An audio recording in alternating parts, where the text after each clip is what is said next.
chapter 4, it's part 2, probability.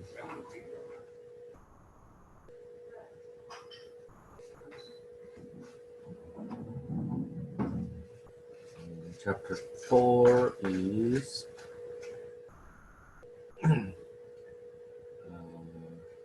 basic probability.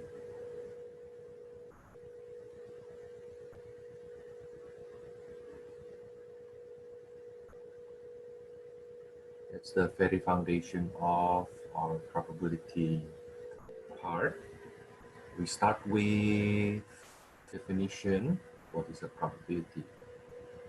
Definition. Probability of an event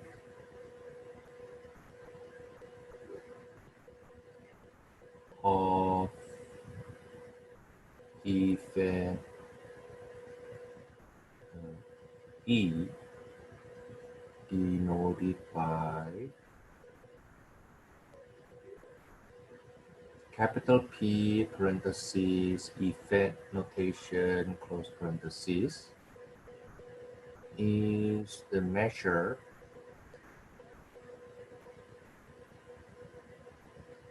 of the likelihood of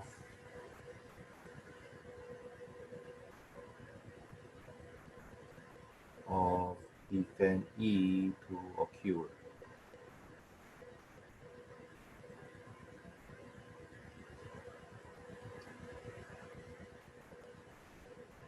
That's what we have with probability. And maybe before we go on, let's define one more phrase. Sample space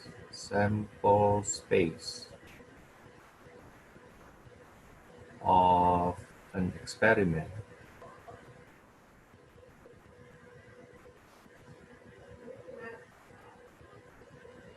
denoted by capital S script. Capital S script. So it's a script S, but it's capital. Okay. Is the set of all possible outcomes. All possible outcomes of an experiment.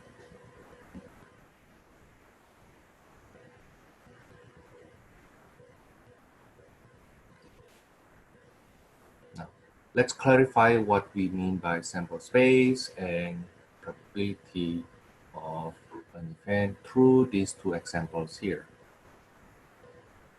Suppose, for example, maybe I give you 3 examples instead. Okay, example 1, in the experiment of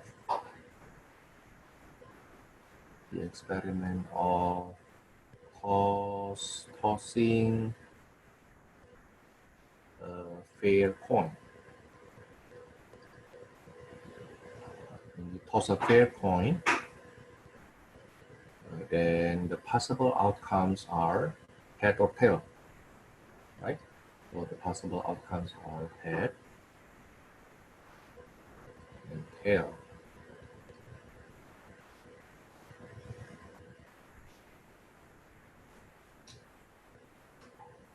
Now, so because it is a fair coin, then when we toss that coin, then the probability of having a head will be, because it's fair, means each of these 2 possible outcomes have the same probability, right? So instinctively, we see the probability of getting head will be 1/2. Or in decimal, that's 0.5. Or in percentage, that's 50%.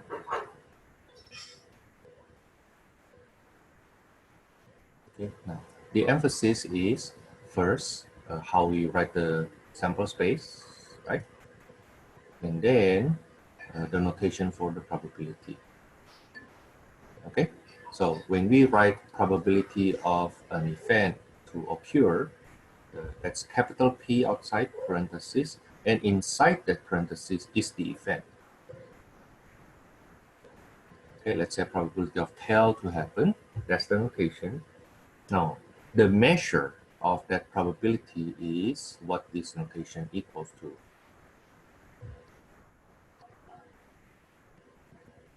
Okay, again, you can write your probability in fraction or decimal or percentage, unless I specifically tell you write your final solution in what.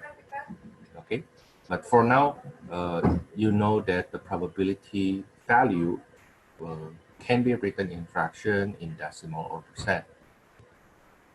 Okay, another example, let me do it next to it here. Suppose I roll a fair die. Roll a fair die. You know what is a die, right? I have a picture. A die is the one you use when you play craps.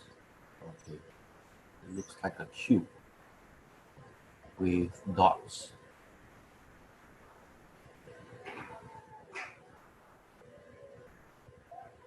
Okay, now then when you roll a fair die, then the sample space will be the set of 1, 2, 3, 4, 5, 6. Okay, now because we assume that's a fair, then we can say the probability of getting, let's say probability, if I roll that die and the outcome is 3, will be 1 out of 6, because there are 6 possible outcomes and they are fair. Okay, fair means each event has the same likelihood to appear, to happen. The probability of getting a 5 will be also 1/6. Probability when I roll the die and get an even number, which means the probability of getting 2 or 4 or 6, that will be 3/6, right? Because there are 3 of them. Or we can reduce to be 1/2. Again, you can change it into decimal or percentage, but 1/6, when you change it to decimal, that will be repeated decimal. So if you do want to write it in decimal, round it to 5 decimal places. Okay. The third example, I think this is the better one. Let me show you first something that I have a big interest on. Give me a second.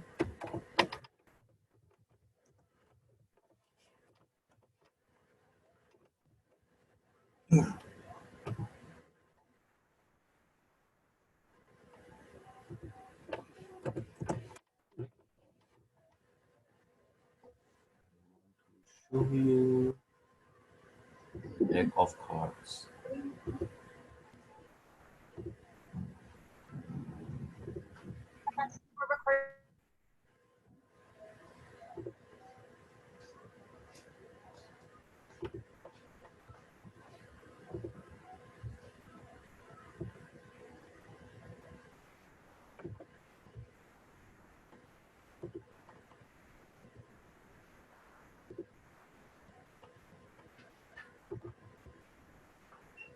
The last one is,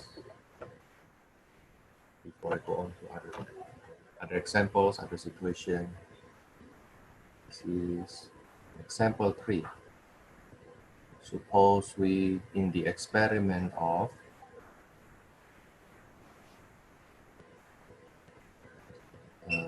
randomly select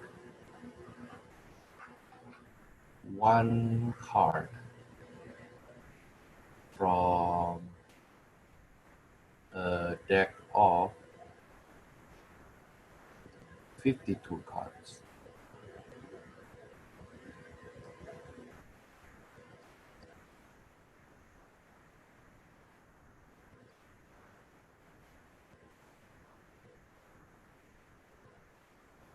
Okay, before we really do this, let's define, just in case some of you don't know the terminology. Now, we say this 4 different kinds. 4 kinds. I'm sorry, 4 suits, not kinds. 4 suits. Okay, this one is so it's called club. In other country, they call it clover. And this is spade. This is heart. And this is diamond.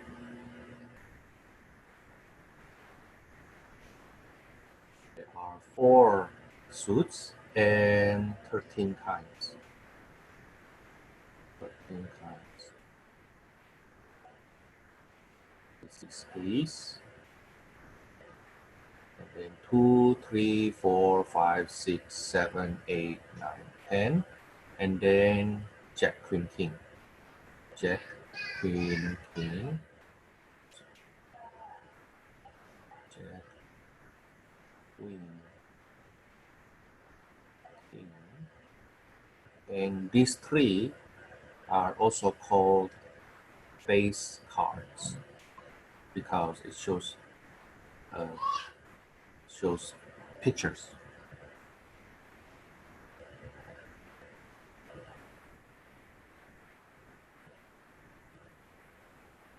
Now there are 4 times 13 cards, not including jokers. In our class, we will define a deck of cards as 52 cards, consists of 4 suits and 13 kinds. Okay. Now again, let's say we randomly select 1 card. So the sample space will be the set of all those cards.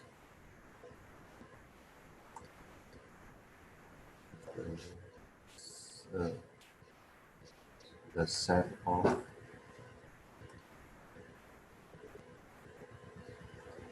these 52 cards.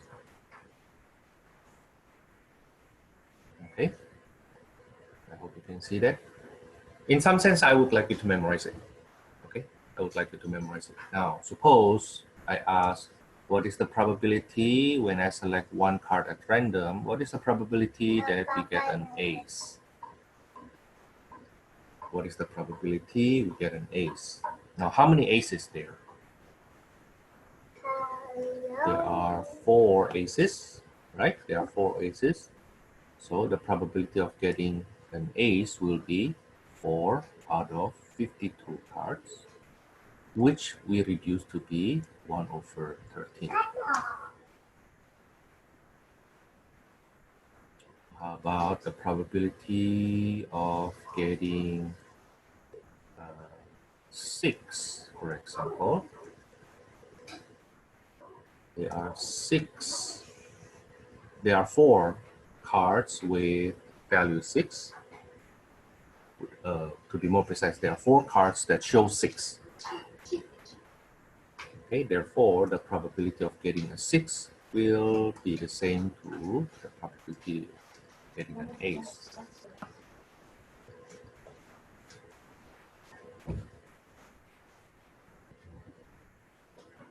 Now, last one, how about the probability of getting a heart?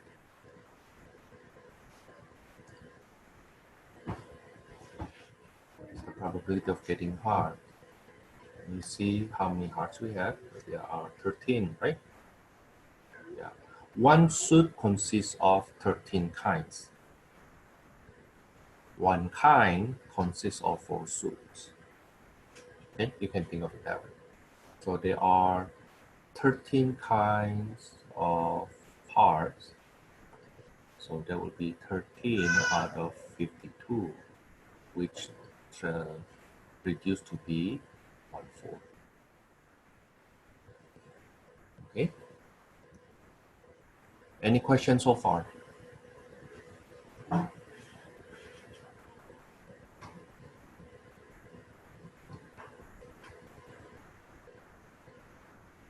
Okay, we are good. Now, continue. There are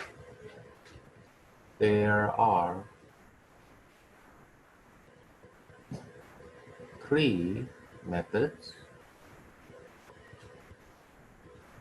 or to compute probability. The probability of an effect.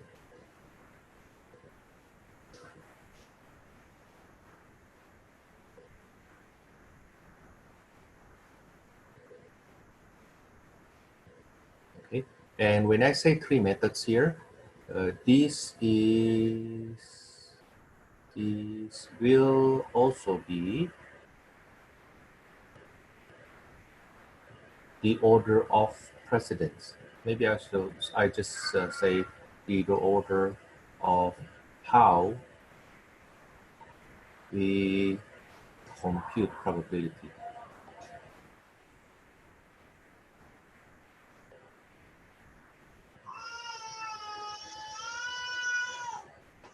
The first one is by the empirical method.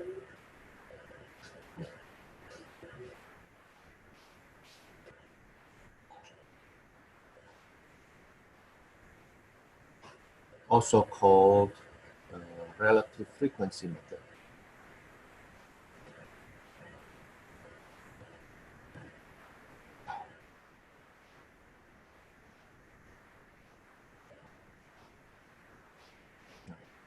Empirical method, every time you hear the word empirical, it means it already goes through an experiment. Already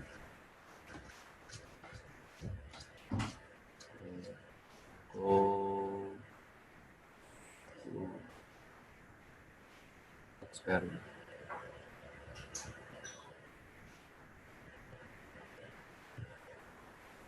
Okay, now empirical method or relative frequency method, for example, let me call this example 4, when we roll or toss a die. I'm sorry, toss a coin. Experiment. Toss a die. Toss a coin. What am I saying? Toss a coin, and then yeah, we know the outcomes will be head or tail, right? And notice that I didn't say that this is a fair coin. Okay, so let's say this is the outcome, and this is the frequency.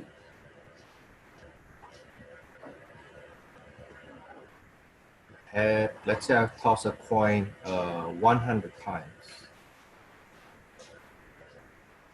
Okay, and the head would be 57 times, while the tail be 43 times, a total of 100. Okay, so before I toss this coin, if I ask what is the probability I have a head or tail, then the only way I can compute the probability before I do any this kind of experiment is 50-50, right? One half for the probability of head, and the other one half for probability of tail. Okay, but what happened right now? Somebody already did the experiment. Actually, the experiment, instead of only imagining the experiment, somebody really tossed the point 100 times and write down the frequency for head and tail.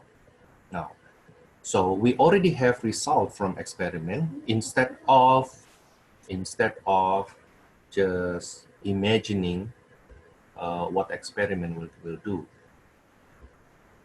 Okay, so somebody actually did the experiment already and get the frequency. Now, if you remember what we did last week, we compute the relative frequency for each outcome. Okay, the purpose of that relative frequency is for probability. Now, when it comes to an experiment with actually going through an experiment, then the probability of getting a head for this coin is 57 out of 100.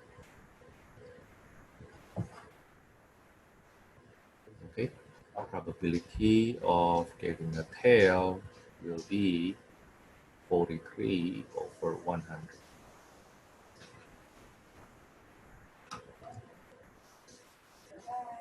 Okay, now notice that I didn't say that this coin is fair. I didn't say this coin is fair. I just say I toss a coin, okay, and this is the outcome. Now suppose I toss this coin one more time, what is the probability I get a head? And that would be 57 over 100. Okay.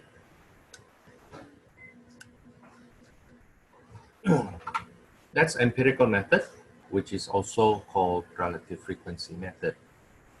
Now, the second method is called equally likely method, theoretical method.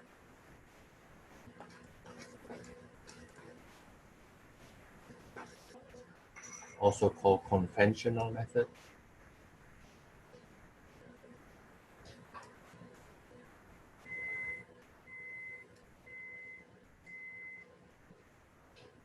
Also called equally likely method.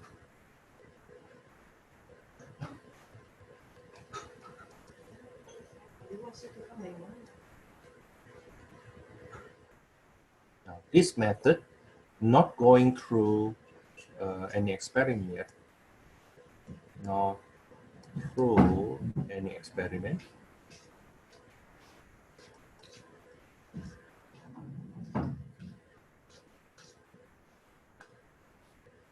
but based on assumption.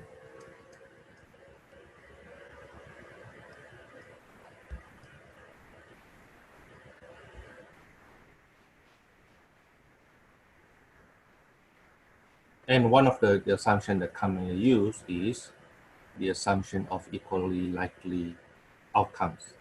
Means each element in the sample space is equally likely.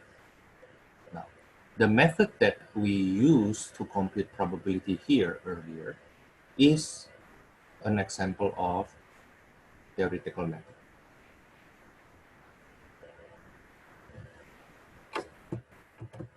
That is an example of theoretical method, because the way we compute the probability is actually based on the assumption of equally likely method. Okay, equally likely. And the assumption of being fair is actually here. That's an assumption.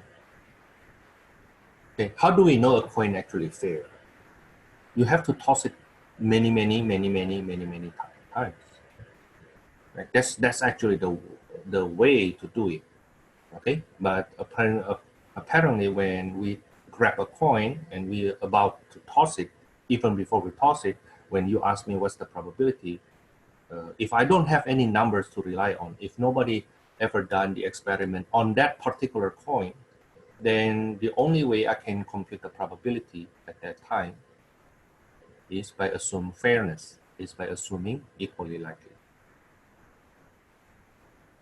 Okay. Now, the thing is, Thomas, in both cases here, in these both methods, you are talking about tossing a coin. And I purposely do so. You toss a coin. The first one, you toss a coin 100 times. Okay. And from there, using this 100 times, you get relative frequency, frequency distribution, which implies we get relative frequency, and then you use the result from that relative frequency for the probability. Okay, while in this second case here, you talk about a coin in which you don't have the result from experiment yet, we don't have relative frequency, then you compute that using assumptions of equally likely. What happens if we have the following situation? Suppose in a big example here,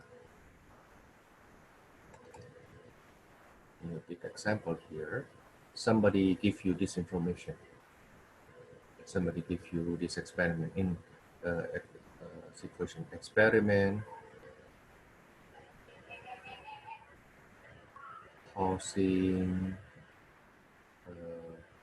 fair point 100 times, and the outcomes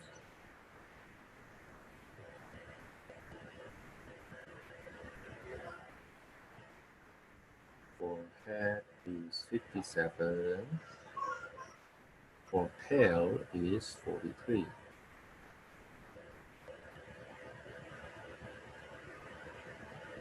Is it the one I'm using? Yeah, total of 100, right?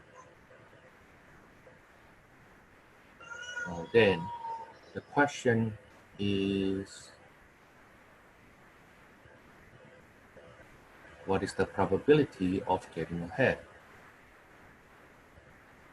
Now, this is the point we sometimes get a bit confused. Okay, why we get confused? You see that we can apply two different methods.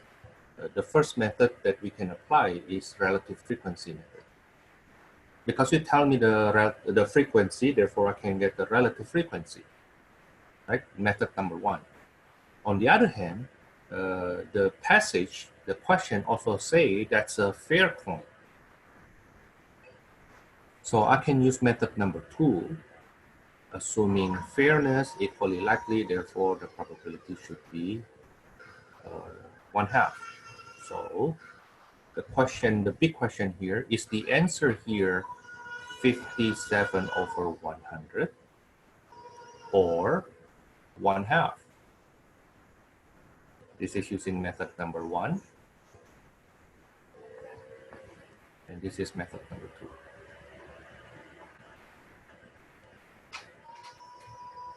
Which solution, which answer do we use? Okay, and the answer for that question is, you're supposed to use whichever comes first in this order. You have method one, method two. Okay, now if you don't have empirical result, if you don't have relative frequency, if you don't have the frequency distribution, then you go ahead using theoretical approach in which you assume equally likely method. Okay, in other words, we only use the second method here if there's no way for us to do the experiment. Okay, or we don't have the result from the experiment yet. Okay, so going back to that question, then what will the answer for that question? The answer for that question will be method one. We don't use method two.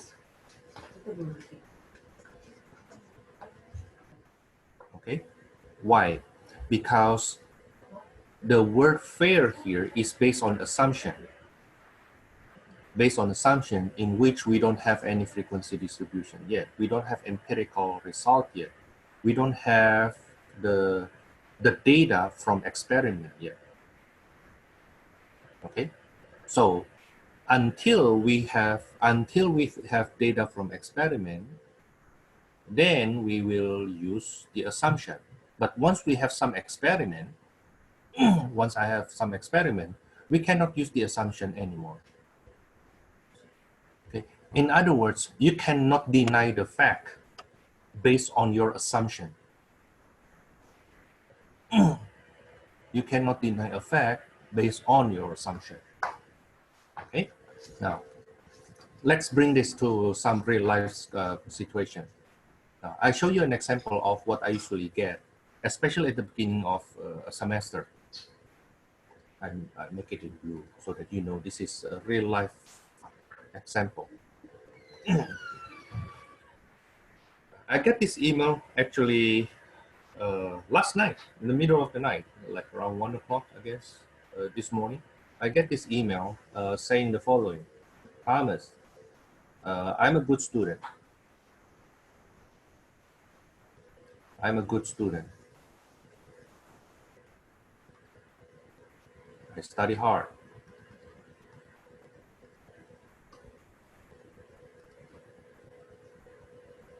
Discipline.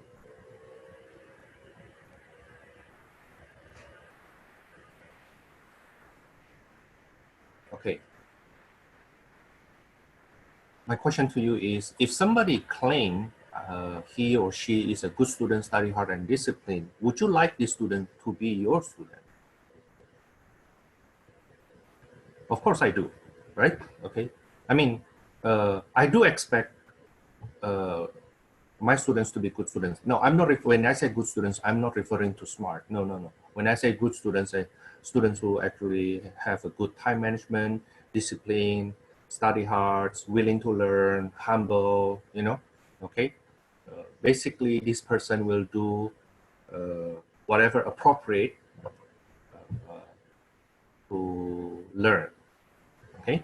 Now, the thing is, at the same time, in the same paragraph, this student say, I miss the first 2 weeks.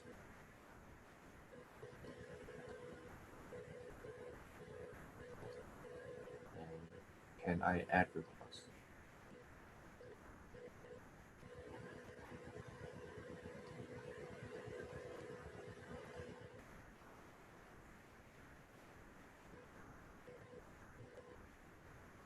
This is week number 3. This is week number 3. Now let's observe and think about what this person say. Thomas, if that person is a good student, study hard, discipline, why don't you want to add that student?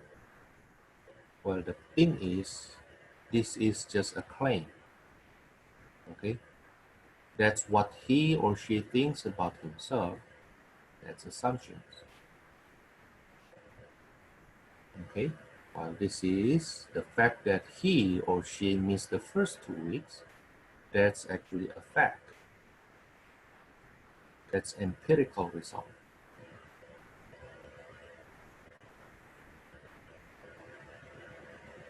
Now, if you are faced with these two quote-unquote conflicting situations, who or which facts or which assumption, which of these two you will believe? The yellow one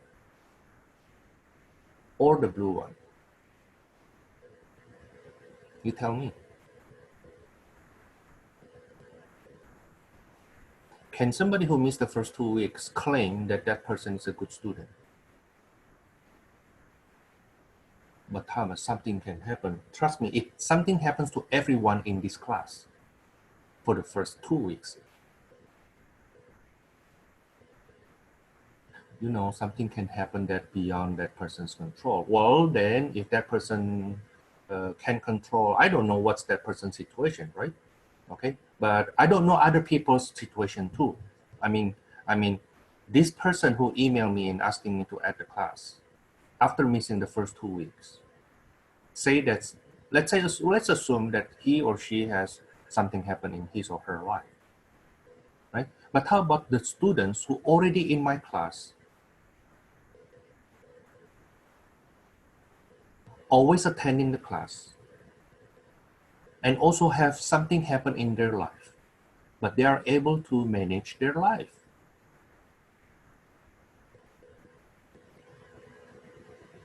Okay, I am not.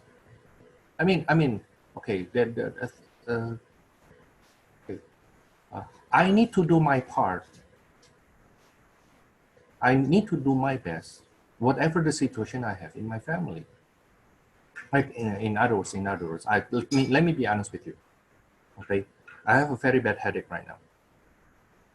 Okay, I even told my wife that there's a chance that I actually contracted COVID.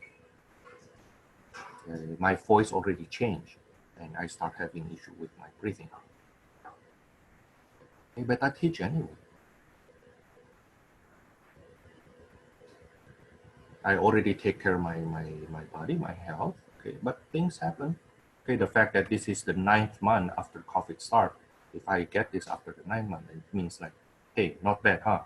I can take care of myself at least for the first eight months, right? Okay. My point is this though. Okay. It is not really my job to actually think for that student. Well, thank you. It's not really my job to think for that student what happened if that person have this, you know, because if I need to think for that students, then I have to think for every student in this class. Okay? No, I will try to, but come on, be reasonable, right? Okay, if you miss the first 2 weeks, especially, this is the reason why I end up not adding that student, okay? Okay, the reason I add you to my class or not is actually mainly based on my personal experience on what will happen to students missing the first 2 weeks. I've been teaching for more than 20 years. None of them passed my class. Okay, so you can say that student have his own situation. Why don't you ask me about my situation, my experience, my empirical result of teaching more than 20 years? Okay, of those students whom I add in the past after the first 2 weeks, how many of them passed the class? Why don't you ask that question? Why you ask about that student's question? Now, I'm not saying that you did, okay? So I'm saying that if I kind of like playing the drama in my head, right? And then one personality in my mind is actually for that students, and another personality in my mind is actually for me as a teacher, okay? And they have an argument in my head, then what will happen? Okay? What I try to show you is this. That person say one thing and do another thing. What do you call this? Integrity, right? Yeah, right. What you say and what you do in this case is conflicting. Okay, now in that situation, if I have conflicting informations, which information will you take as fact? The one that already go through the experiment, empirical rule, right? Does that make sense right now? Okay, now if you still don't get it, let's make it another way, a better example. I hope you understand this, even though I hope you don't feel it yet. Imagine if a guy come to you or a girl come to you and say that I love you so much.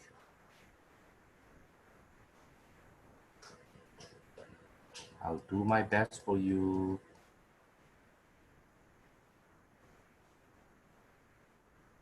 I'll work hard.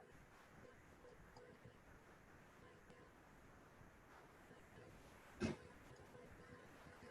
then you find out this person, let's say 8 out of 10 times late for the appointment.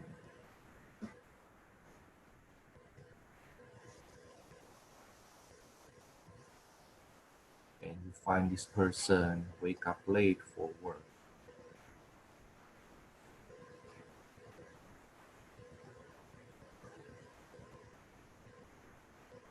For work too often. To the point that this person being laid off or being late for too often. Okay. So do you think this person is serious with you? Come on, be realistic, right? So don't blame your girlfriend if you come to your appointment meeting with her late. You know, okay. This also explains. I try to use real life situation to show you what we means to be assumption and empirical. Okay. Uh, the theoretical approach, theoretical method, and relative frequency method. What's the difference?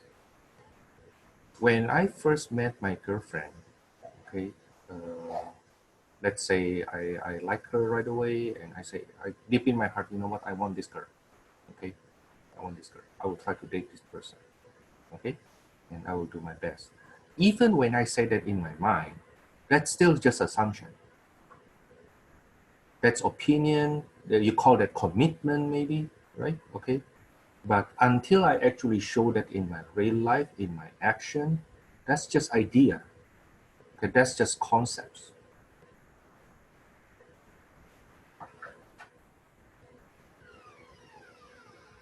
You see, until I can show her that I really dedicate myself to her, like not just by saying, but by action, okay, then whatever I have in mind, whatever I think of myself, it's meaningless. Okay? And of course, she won't marry me until she shows some evidence, empirical result, that I'm really serious with her. Does it make sense now? Right? Okay, now I use those illustrations. Okay, that's why you need to date instead of like once somebody say, "Oh, I love you," and then you get married right away. No, no, I don't recommend doing so. Okay? Okay, simply because two of you love each other doesn't mean you should get married right away. No, because getting married is more than just falling in love. Okay, getting married is also working together as a couple for a lot of challenges in life, right? Okay, so once you kind of like know that you're for each other, then you start to work on that, get some experiment through your daily life, how both of you solve problems, how both of you discuss things, right? And plan for your future.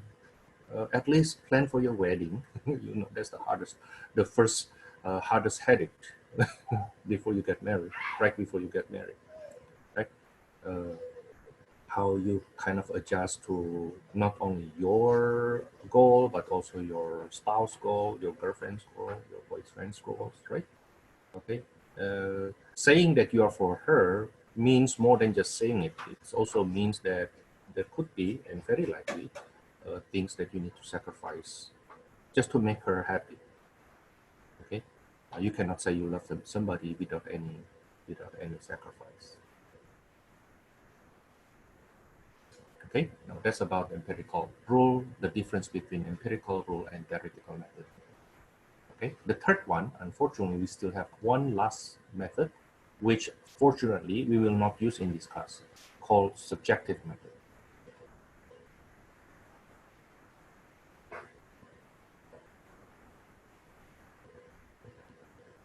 Now, this subjective method is a method that I originally disagree to put into this list of methods on computing probability. Okay, but I read this in the book, many textbook, and actually all textbook, until I start asking my professor. When I did my master's, I asked my professor why subjective method is one method that we incorporate into this method, into this list. I mean, come on, 1 plus 2 is 3, okay? And you cannot say 1 plus 2 is 4 because I feel like that. No, there's no subjective thing like that. Okay, but why all of a sudden in the math course you allow the subjective method, which is basically opinion, right? If you think about it, this is basically opinion, based on opinion, personal experience.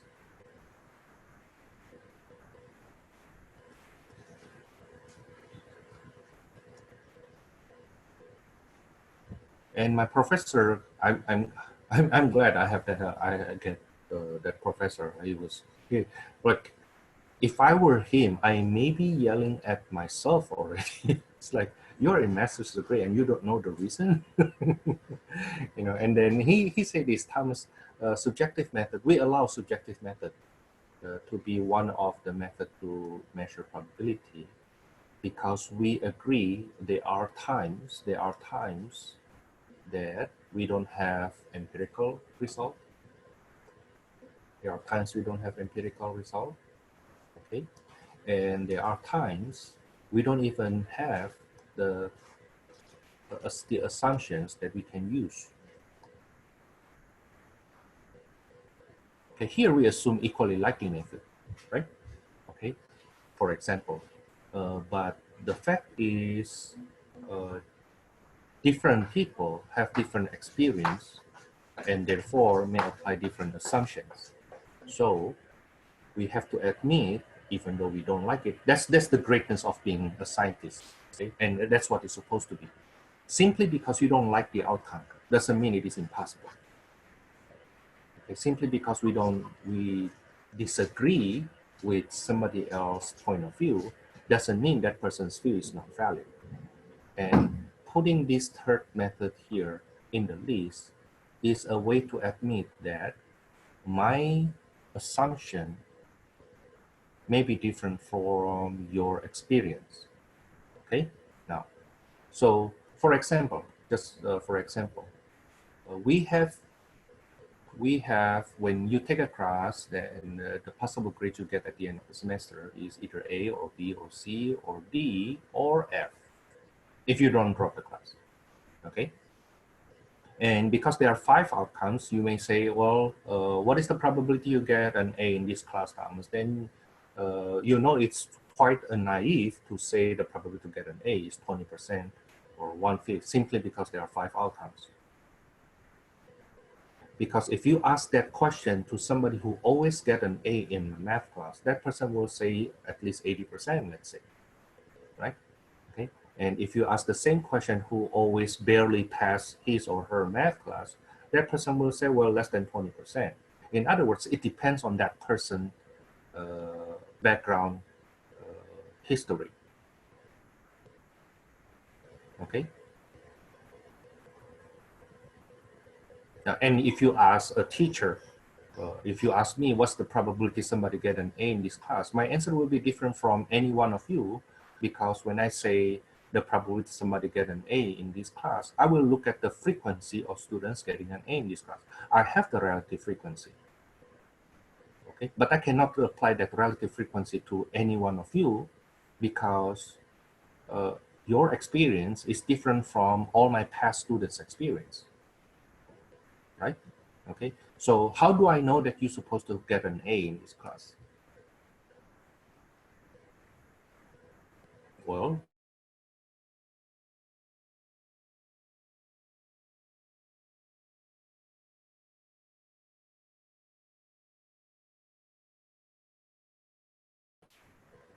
right? I cannot use that, well, because these students always get an A in other classes, then this student should get an A in this class too. No, no, that's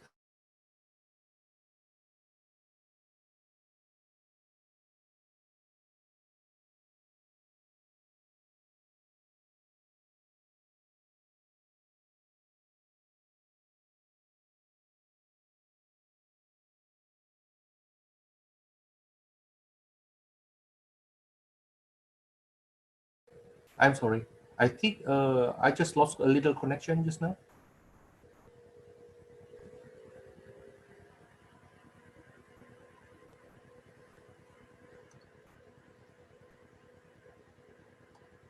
Are you, can you hear me now? Yeah. Okay, great, thank you. There was one time at the beginning of the remote learning, I think it's around April. I've been teaching. I've been teaching for like at least 15 minutes when I realized, oh shoot, I lost connection. Now the good thing about the current Zoom, once I lost connection, it actually shows something. You know, Uh, it's just well, somebody asked what just happened. Uh, I think I lost connection for a couple of seconds, but then it takes around another 10 seconds for me to go back up. Yeah, the good thing about Zoom is once I lost connection, it will keep on trying to get me connected right away. You know, it will show some kind of like something on my screen. It will show something on my screen. But in April, when we barely start, I don't see anything. So I just keep on doing lecture. Yeah. The thing is, like, once I lost connection, there's no way for you to tell me that I lost connection because I lost connection, right? Okay. So coming back here, uh, yeah. So subjective method being put in this list is a way for those people in probability to admit that there are events whose probability cannot be measured based on relative frequency because they don't have the relative frequency, or the assumption being used may be different. Okay, so the thing is, we will not use this subjective method. We will not use this subjective method, not in this class. We will not use this. Why don't we use this method, Thomas? Well, because when I give you a problem in this class, I will always give you the relative frequency, or I will give you the assumption, or implicitly, the situation implies the assumption. Okay? The good one is actually example 3 here. Example 3 here. You randomly select one card from each deck. Okay? Now, based on that assumption only, then the only way you can pick one card from here is by assuming each one of them has the same probability to get selected. See, they look the same. They have the same weight. Everything is the same when you flip that over, right? Okay, so if every cards look the same from behind, then the probability to select one card at random, and that's let's say it's an ace club, that's 1 out of 52.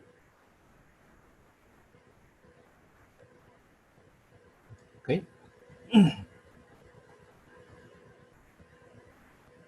So do not argue with me later on. Oh, Thomas, from my personal experience, that's not the answer. No.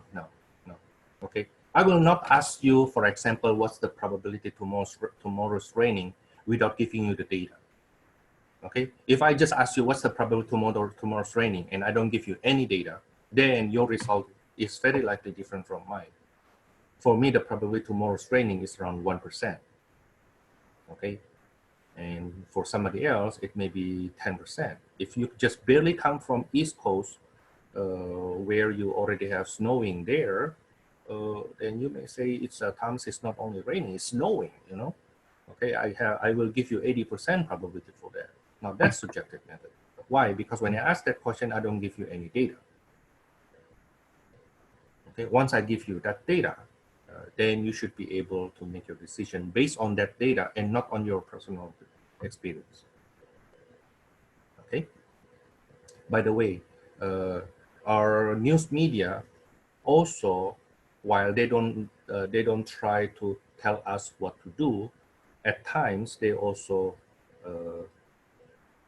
filter. I think I mentioned this last week. At times they also pick and choose what informations, what data for you to see. Okay, that's basically what I will do in this class. I will pick and choose what data to for you to see, and then you make your judgment based on that. Okay, of course, that's only for this class though, not for outside. So if I say the probability of student getting an A in this class is 90%, that's based on the hypothetical data I give you in this class. Okay, now don't assume that it must be the case outside, because what I teach you here is how to read from your data and translate that into probability. Okay, so later on when you go outside to your real life, you based on the data that you get, then you come up with the probability, and from there you make some inference. Now let's go on further. Let's do some examples from our textbook. Give me a second. I need to grab problems from your textbook. Give me a second. We're in chapter 4.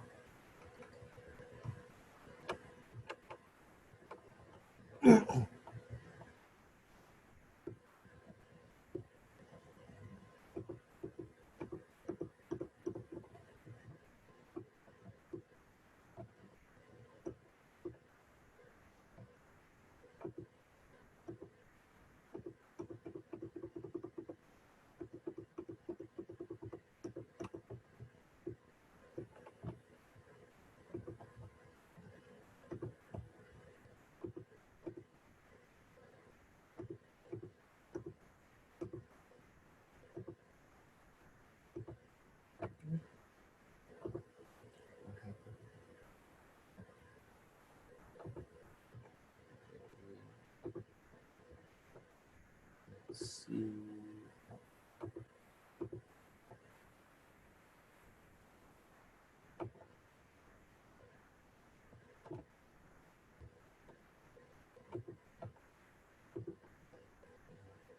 You can find this in the file folder, the excerpt from, this is from chapter 4, section 1. Let's take a look on, for example, number 10. Number 10, assume that 50 birds are randomly selected. Use subjective judgment to describe the given number of birds is significantly low, significantly high, or neither significant low, significant. So let's get the probability first, okay? And then is it low or high? So, so of 50 birds, 50 birds in number 10, you get 26 girls.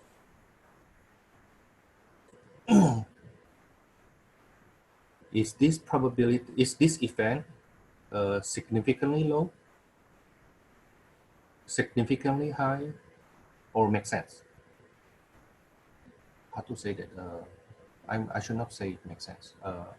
I should say, do you think the probability of getting 26 girls out of 50 birds is likely?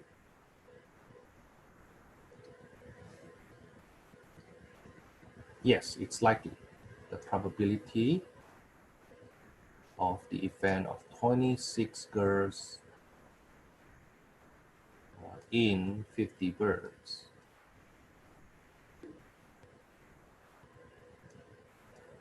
is high. Okay, how about the probability number 12? The probability of getting 5 girls in 50 birds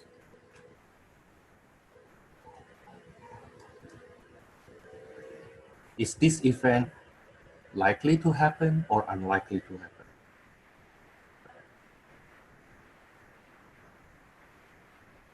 Now, I'm not saying it is impossible to happen, but if I tell you that, well, out of 50 births happen in this hospital, only five of them girls, is it likely? Will you raise one of your eyebrow? It's like, only 5 out of 50? This hospital seems to be discriminating girls. Do you think so? No, this is low. Why? Because we expect a number that is close to 50%. Right? We expect like around 25, 26, 27, maybe 30, okay, 24, 20 girls. Okay, but if we only have 5 out of 50, 5 girls out of 50 birds, that's not really what we expect. Okay, now this doesn't mean this cannot happen. It doesn't mean this cannot happen. It simply means for this event to happen, it's actually low. Okay. Now let's see number 14. Number 14, the question is, express the indicated degree of likelihood as a probability value between 0 and 1. Number 14, when making a random guess for an answer to a multiple choice question on an SAT test, the possible answers are A, B, C, D, E. So the sample space is A, B, C, D, E. So there's one chance in 5 of being correct. What is the probability of being correct?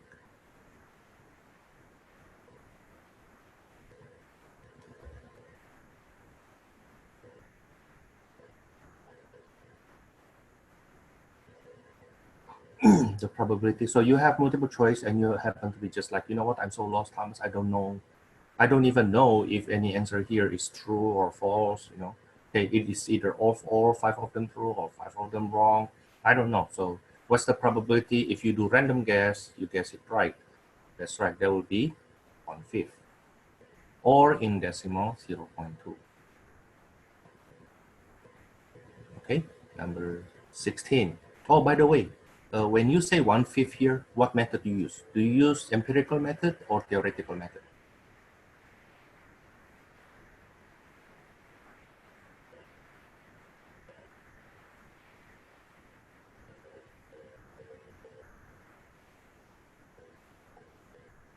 Use theoretical method, that's right. Okay, now compare that with number 6, sleepwalking. Probability of somebody sleepwalk.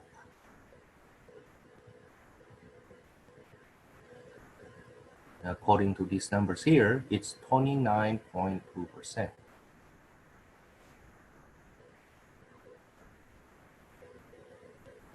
Now, what do you think? What do you think the method they use to get this 29.2%?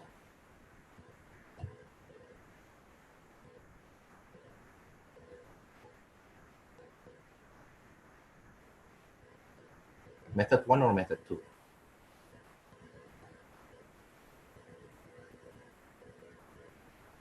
According to what we see here, they base it on a report,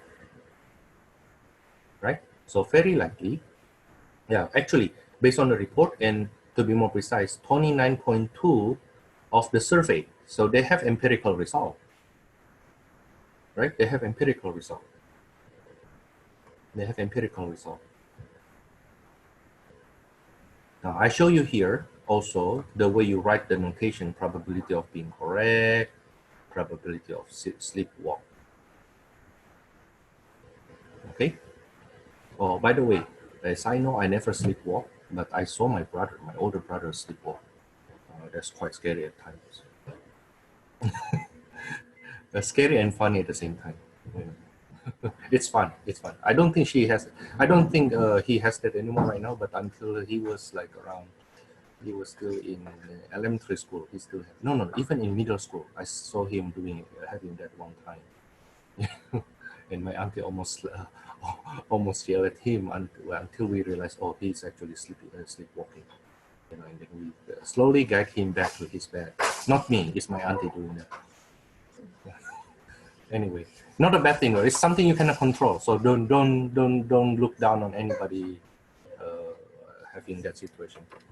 Okay, it could be dangerous. It could be dangerous. I heard some cases already in Indonesia where they open the door and then actually walk outside the house. Yeah, that's why I say it's dangerous. But it's something that person cannot control. Okay. You know, and what I was told that if you see somebody like that, don't wake them up right away. Actually, guide that person to the bed. But again, I'm not somebody who is prepared for that. So the best I can say is like from my experience. Okay. Now let's do one more problem from our textbook. I will quote that from our textbook. Exercise 21 to 24. Do you hear that voice? That's my daughter.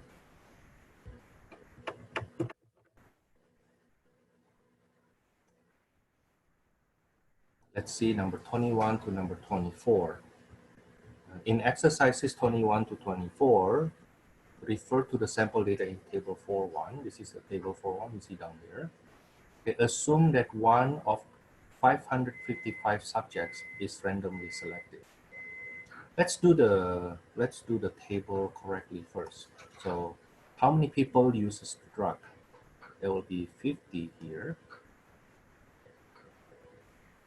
Okay, and then subjects does not use drugs will be 505, a total of 555. Those people who test positive is 70. Those people who test negative is 485.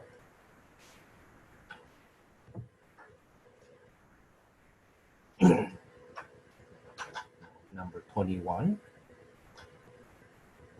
Maybe I do number 22 right away. Number 22. Find the probability of selecting someone who got a result that is false positive. Probability of false positive. What does false positive mean? False positive means that person get tested positive but not using.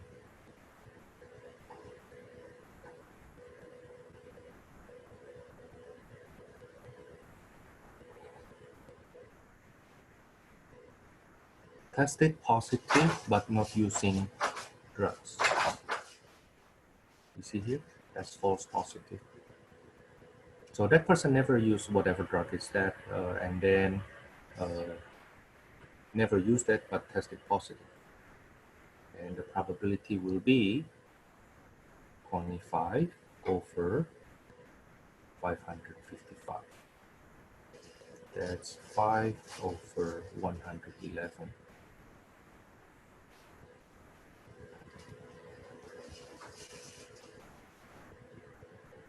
Okay, how about number 24? Find the probability of selecting someone who does not use drug. Probability not using.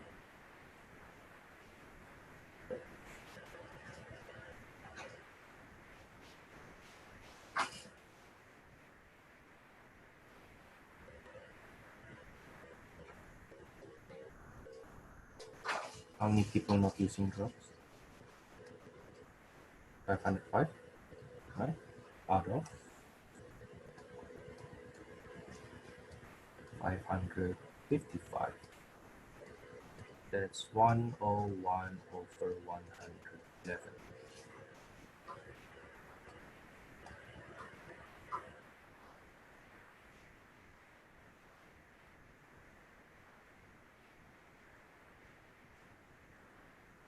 Okay.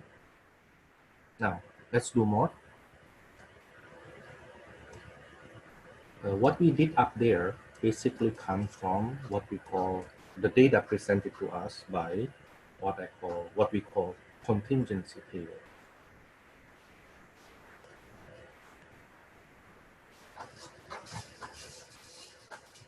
Suppose I make another table here.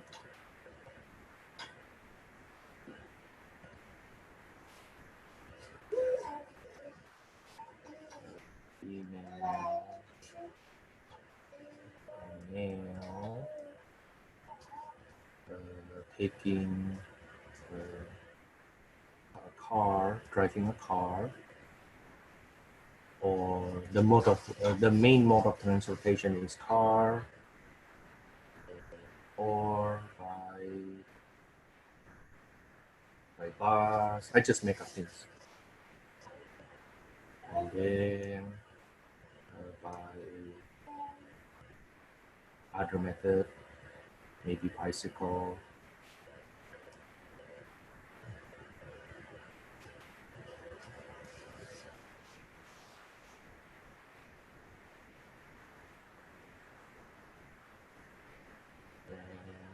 Help me pick 6 numbers. Not too big. Let's say between 10 to 70. 18, 10, 8. Maybe I make it 20. Between 10 to 70. Any random number, doesn't matter actually. 3 more, please. Help me. Help. 6, I make it 36, let's say here. 50, okay.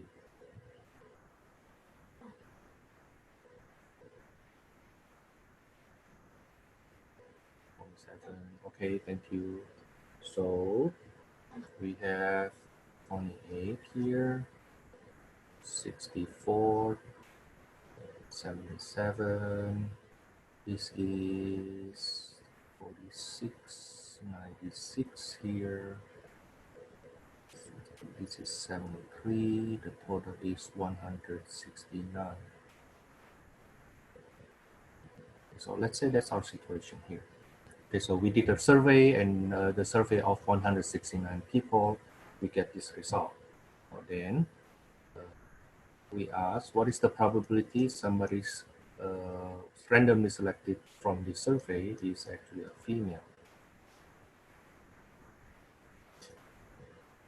that will be 96 over 169.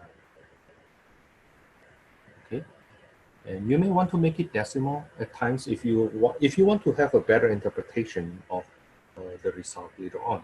It's better for us to make it into decimal or percentage. Okay, but for the purpose of simplicity in this class, I don't mind you to leave your answer in fraction. I mean, to be more precise, I prefer you to write it in fraction. Okay, because anything after that is just calculated. Okay, but in my quiz, for example, there are times I say write it in decimal. That's because I want to see if you know how to do rounding, especially. The second one, what is the probability somebody get to anywhere by bus? The main transportation for that person is bus, and in this case, it will be 64 over 169. I hope you find it to be easy now.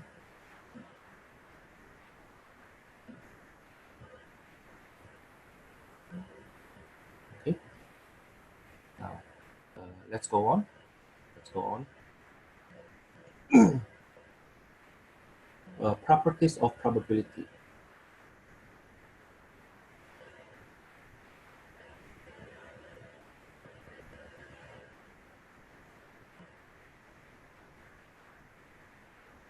Properties of probability. The first one, the most important one, and this is the one you have to remember.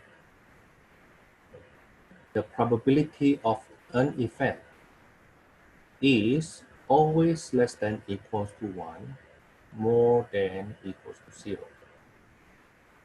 Or in percentage, if you write it in percentage, it's between 0% to 100%.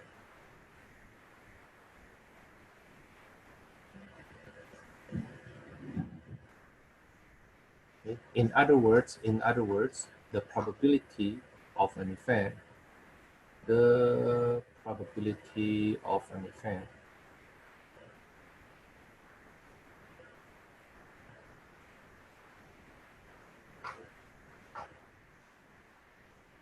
can't be negative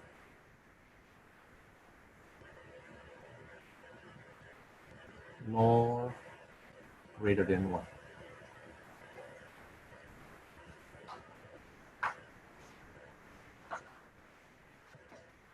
Okay, so once you get the probability that is more than 1, it must be wrong. Once you get the probability less than 0, it must be wrong. Second,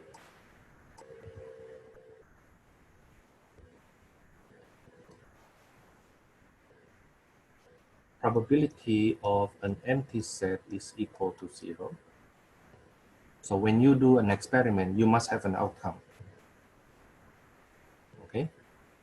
Probability of nothing happen after an experiment is 0.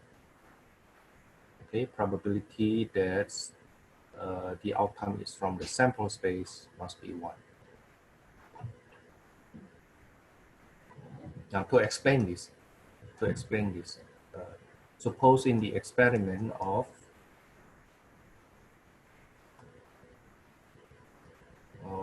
toss a coin.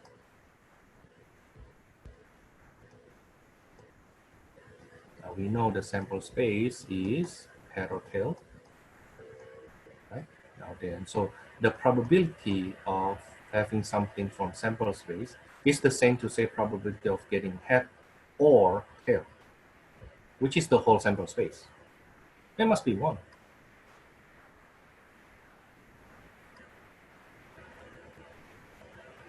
It's like this. For example, this joking, okay? But my friends usually make these kind of silly jokes with me too. Like when I have my second child, when we found out that my wife was pregnant, somebody asked, "Oh, do you know it's boy or girl?" You know, and then somebody else say, "It's actually Mr. Chang, if you happen to know him." So it must be boy or girl. It must be boy or girl. It's like, yeah, we know it. It must be boy or girl. The question is it boy or girl? Right? Okay, so do you know the gender yet, Thomas? Which I actually didn't care. I mean, it doesn't matter. any child is a blessing for me. Any child is a blessing for me. So once we found out that she's my wife is pregnant, I'm so happy again. Okay, and even after a couple of months, it's like doctors actually told us to find the gender early, not because we care about what's her the gender, but it's more about, hey, you know what? Should we prepare for the boy's clothes or the girl's clothes, like that? Okay, because I have my first child is a boy, so we already have the boy's clothes, right? Should we keep that, or should we uh, get the girl's clothes, for example? Okay, yeah, it's more into that. So Mr. Chang, one of my best friend who is also teaching along with me, he said it's either boy or girl. Yeah, that's a sample space, so it must be one of them. Okay, it must be one of them. Now, in other words, another reason I mentioned this, why this becomes, it's not just a silly property. This actually says something more. Even if the whole sample space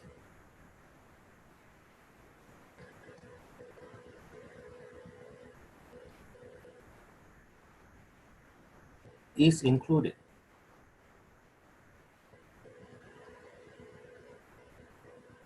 the probability does not exceed 1.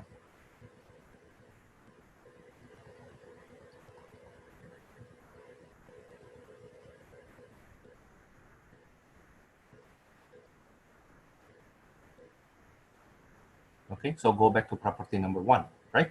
Okay, even if you include everything in the sample space, the probability is still 1, not more than 1. And even if the whole sample space is excluded, even if the whole sample space is excluded, the probability does not get less than 0. Okay, now the third one,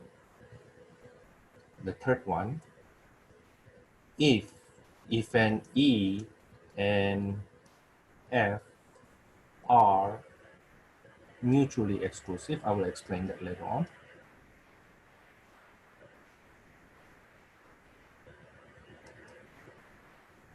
Then probability of getting E or F is equal to probability of E plus probability of F.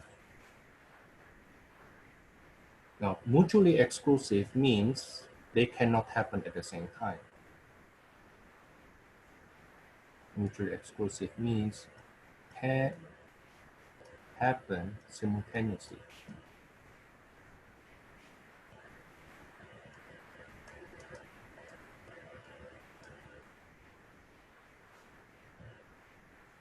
Okay.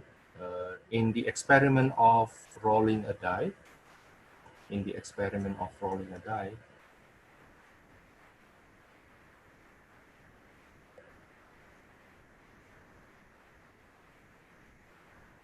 the sample space, now notice that I didn't say, and I don't need to say that it is a fair die.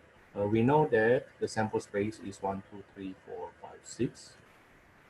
Okay. Then the probability of getting an even result must be probability of getting 2 plus probability of getting 4 plus probability of getting 6. Why? Because 2 and 4 and 6 are mutually exclusive. If you roll a die and the outcome is 4, then it won't be 6.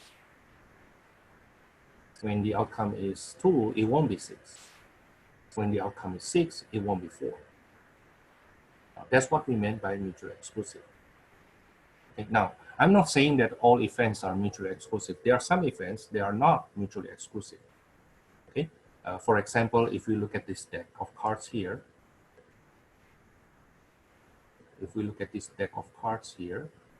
getting a heart and getting a diamond heart and diamond are mutually exclusive. So once it is a heart, it won't be a diamond.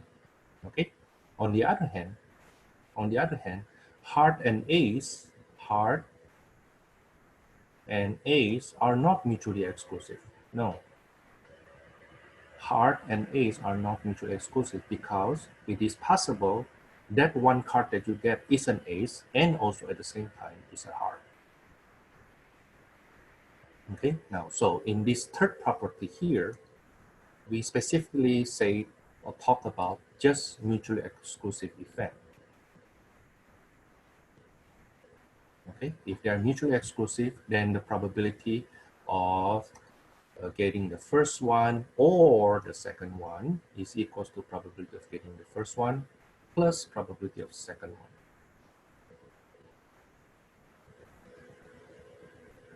Okay, now that's the third property. There are actually a lot more properties, but at least these are the basic properties we deal with.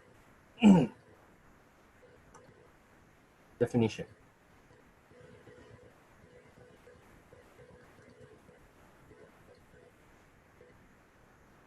First, the intersection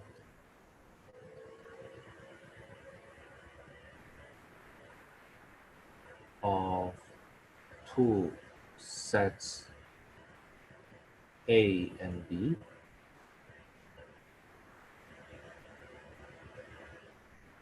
denoted by A intersect B is the set of all elements in A and in B. I think I should say that, let me go back.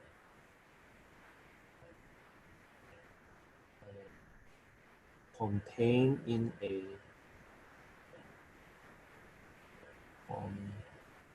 contained in A, which also in B. So it has to be in both of them. Suppose, for example, my set A is 1, 3, 5, 7, 9. My set B is 2, 3, 5, 7.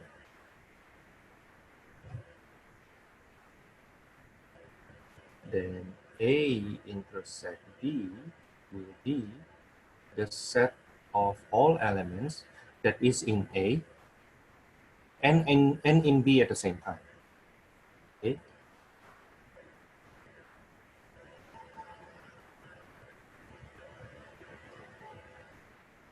We can say the set of common elements contained in both.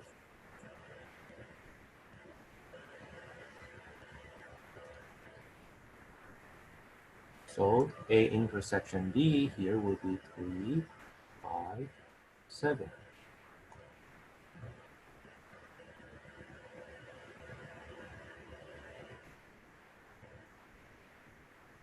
Second, the union.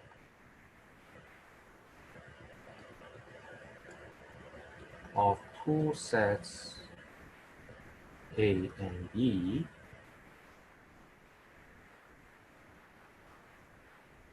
denoted by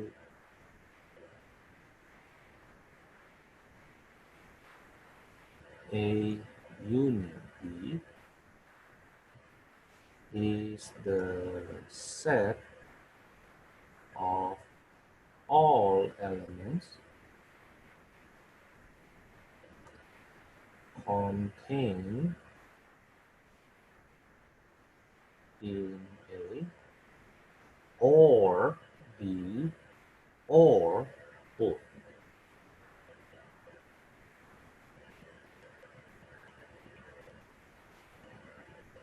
So using the example we have earlier, A union B will be the set of all elements that is contained in A or in B.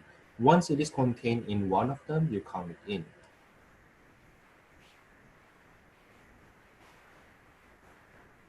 Okay, so for example, 13579, 13579. Okay, and then 2357, 2357. As long as it is contained on either one of them or both of them, then it must be in the union. Okay, as long as it is contained in either one of them, then it is in the union. That's A or B. For intersection is A and B. As long it has to be contained in both for you to count it into the intersection.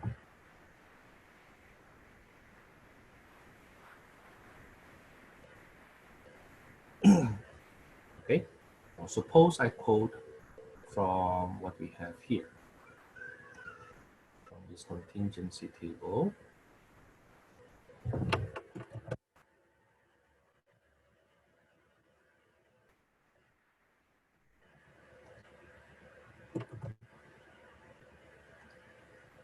Okay, and then we want to select one person at random. Select one person from that group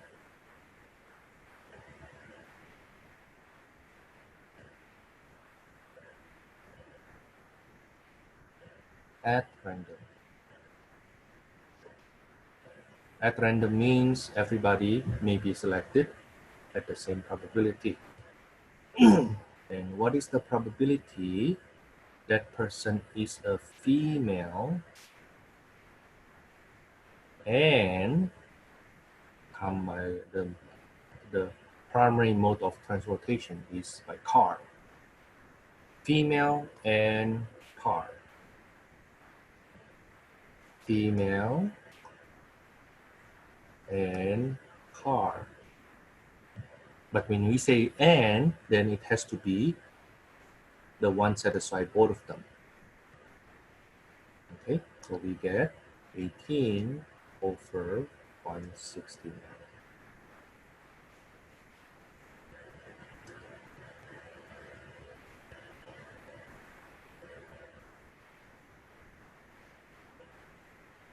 Now let's contrast that to probability of selecting somebody who is a female or primary transportation is car.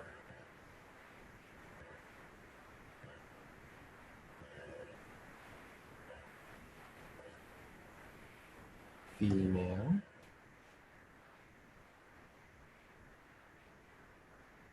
or by car. So you will see that the female will be 96, correct? So 18 plus 28 plus 50 plus those people who drive by car regardless female or male, regardless female or not. Okay, that would be 18 and 10, but we already counted the 18, so I don't count it anymore. Plus 10 over 169. That will be 106 over 160. I hope you can see the difference between intersection and union.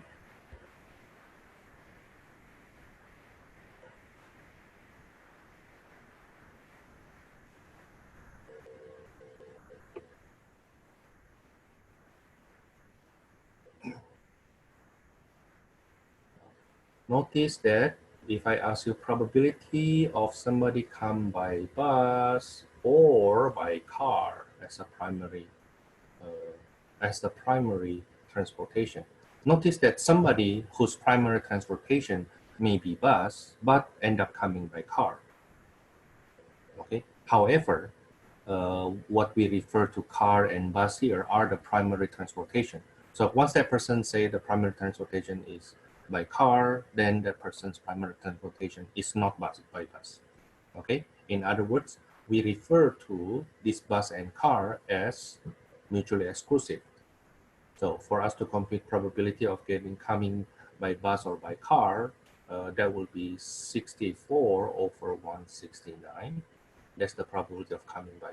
The primary transportation is bus, plus 28 over 169. That's when the primary transportation is by car.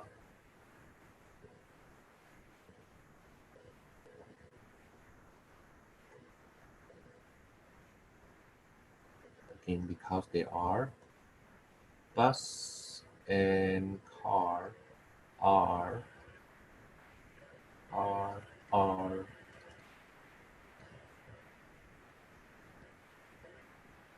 mutually exclusive.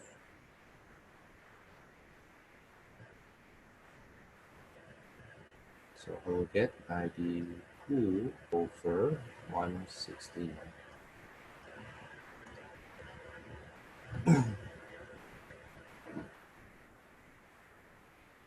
Okay, now let's take a little break. We come back at 10:03. And at that time, we will do more problems, and I will introduce you to Venn diagram and the intersection with the union of 2 or 3 groups. Let's take a break right now. We come back at 10:03. If the information given to us in Venn diagram, a Venn diagram has to start with a rectangle. Okay, so if I ask you to construct a Venn diagram, don't forget you need to bound it by a rectangle. And then in that Venn diagram, we are given some circles to represent the set. Let's say this is set A, and another set, let's call this set B.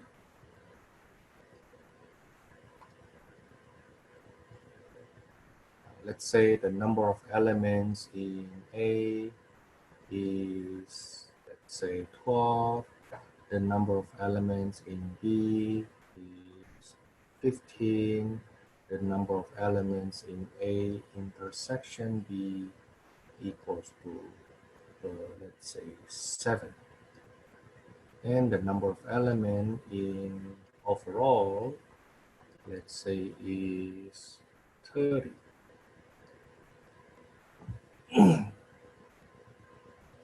Now, this n parenthesis A means the number of elements. Number of element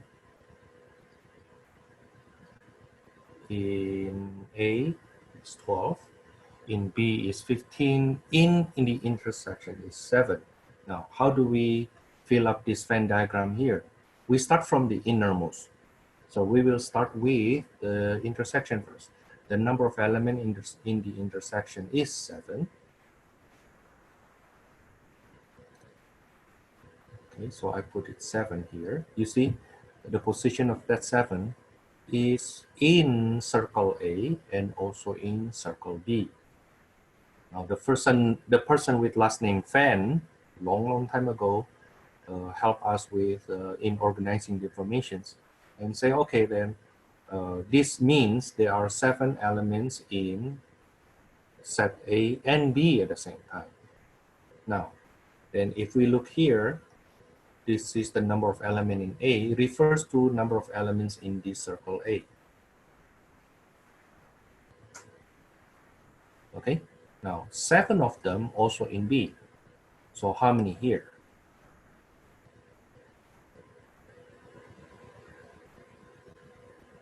The total has to be 12, right? We already have 7, which is also in B. Then there are 5 in A, but not in B. So you see the total in A right now is 12. Is that right?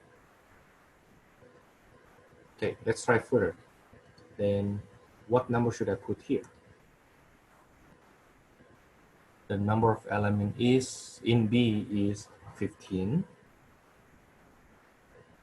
Okay, but 7 of them already also in A.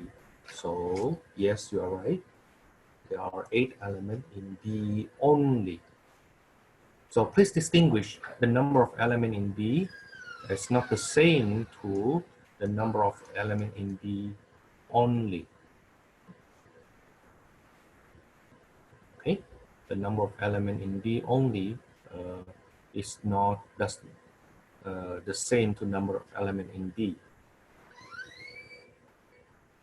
Now, furthermore, the number of elements in the universe inside this Venn diagram should be 30. 20 of them, 5 plus 7 plus 8, 20 of them already in A or in B, right? 20 of them already in A or B or, that.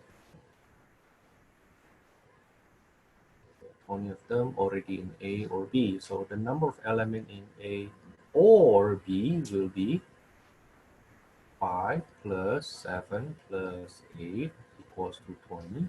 So how many elements not in A or B? Not in A nor B. The total has to be 30, so the other 10 has to be outside.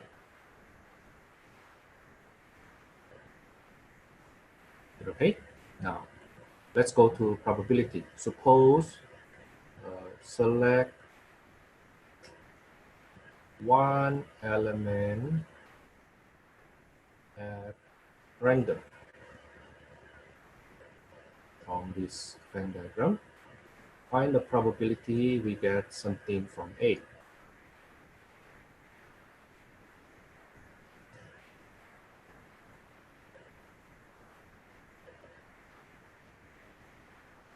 Probability we get something from A, we select something from A would be 5 plus 7, we know that's 12, over 30.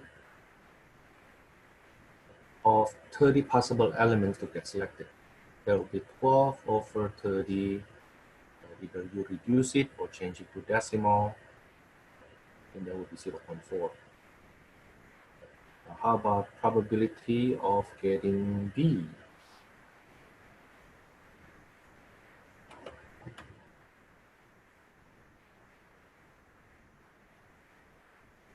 Probability of getting B is 7 plus 8, which is over 30, which is 15 over 30, that's 1/2.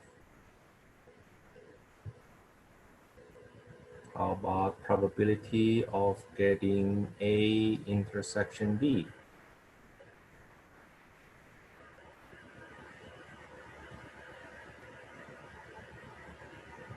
Probability of getting an element which is in A and B at the same time. That would be 7 over 30. Okay, and probability of getting an element in A or B, that will be 5 plus 7 plus 8 over 30. That's 20 over 30. That's 2/3.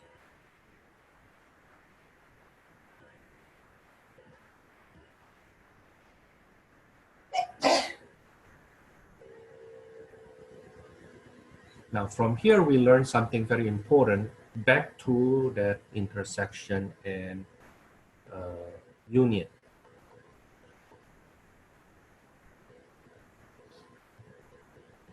When we have that Venn diagram like this, if we have that Venn diagram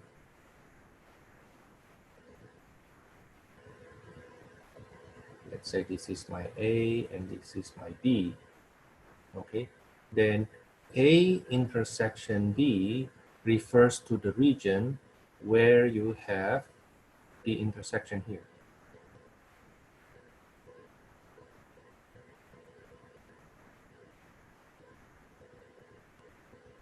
Okay, that's the intersection.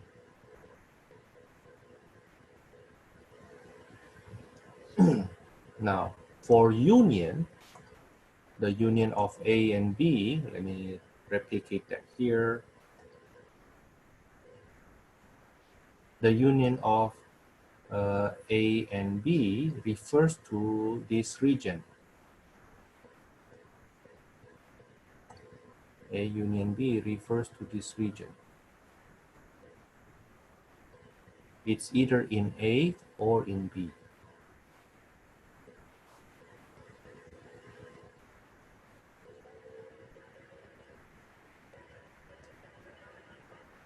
It's either in A.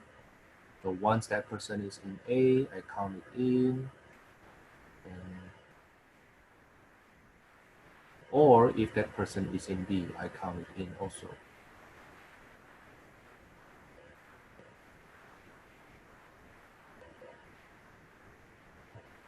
Okay. A union B refers to that. I usually call that glasses because it looks like glasses. So, but that's my terminology. Is it okay? Now, from here, we observe one, not that, it's the following property. This property is nice to know. Okay, notice that intersection of two events must be a subset of either one of the component. Does it make sense? This green part here must be part of A, right? The intersection must satisfy both of the sets. So it must be in one set and also in the other set. It must be in A, subset of A, must also be subset of B. Now, because of that, then the consequence is the probability of intersection of A and B must be less than probability of A. Probability of A intersection B must be less than probability of B, less than equal.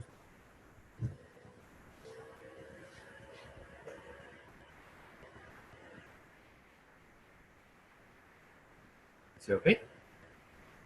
Now, on the other hand, you also notice on the union here, you see that the union of two sets must be larger than the component. A union B must contains the component.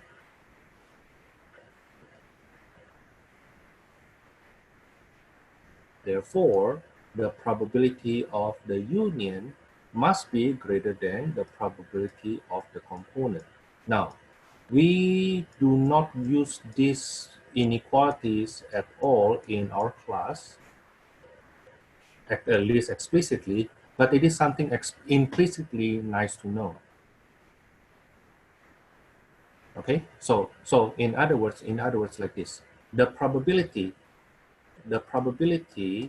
of getting an A's club must be less than equals to probability to get an ace. Right? An ace and club must be less than the probability of getting an ace. The probability of getting ace or club must be greater equals to probability of getting an ace.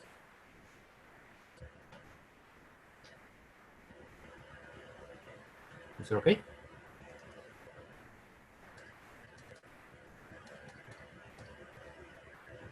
Now, my wife is next to me, and I would like her to hear what I also say here right now. Okay. Every time I teach this intersection and union part, I always remember what my mom taught to me when I was like around 13 or 14 years old. At the time, I was still in middle school. My mom asked me this question. Thomas, out of nowhere. It's one morning when my mom actually drove me to school. My mom asked me this question, Thomas, what kind of girl you want to marry? What kind of girl?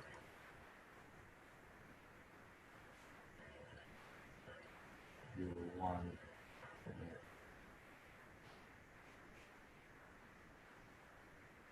I was 13, 14 years old. And before that, my mom always say, no, Thomas, you don't date any girl. You don't date any girl. Get a job first, you know. So, and out of nowhere, when I was 13, I don't remember precisely, but I remember I was in middle school, and she asked me that question. And my answer was,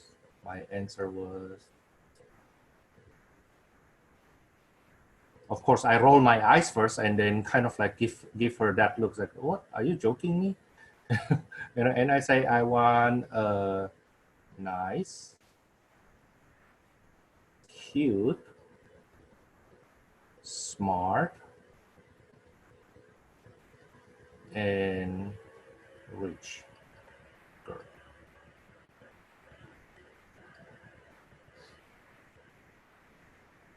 I remember that's what I said to her. Very, very well. I remember that very well. That's what I said to her. And of course, my mom was the one rolling her eyes to me. It's like, huh. And I say, Mom, what are you doing? It's like, you asked me that question, so I answer it. Why now you roll your eyes to me as if like I say something wrong? And she said this, and she said this. You want a nice girl? Look at you. Are you nice? You are so not nice, Thomas. You talk back to me. I said, okay, I'll give it to you, Mom. Second, Thomas, you are not cute. Your face is random like your dad. I was like, what? I'm your son, and then you said it to me. Like it's like, hey, I get this face from you too. Come on, right? And then, you are actually okay. You're not smart, but reasonable. Okay, not that stupid, right? Okay, you still can learn. Okay, but the worst one is like we are not rich. Actually, I come from very poor family. Okay, so I was like, Mom, what it has to do with me? I said, well, it has a lot to do with you, Thomas. Okay, if you want a nice, cute, smart, rich girl, then look at you. It's like she was like, look at you. What is your chance, Thomas? Right. You're not nice. She said this. She said this and just like a kind of a slap in my face when she said this. Okay, even if there's a girl who is nice, cute, smart, and rich out there, what is the chance that girl will even look at you? And I was like, what the heck? Why you need to hurt me so much? You know, and well, I remember that conversation because what she said after that is the one struck me a lot. She said this, well, if you want that to marry that kind of girl, try to be that kind of guy first. And that's where I learned something very important in my life. Instead of asking people to love you, how about make yourself be lovable?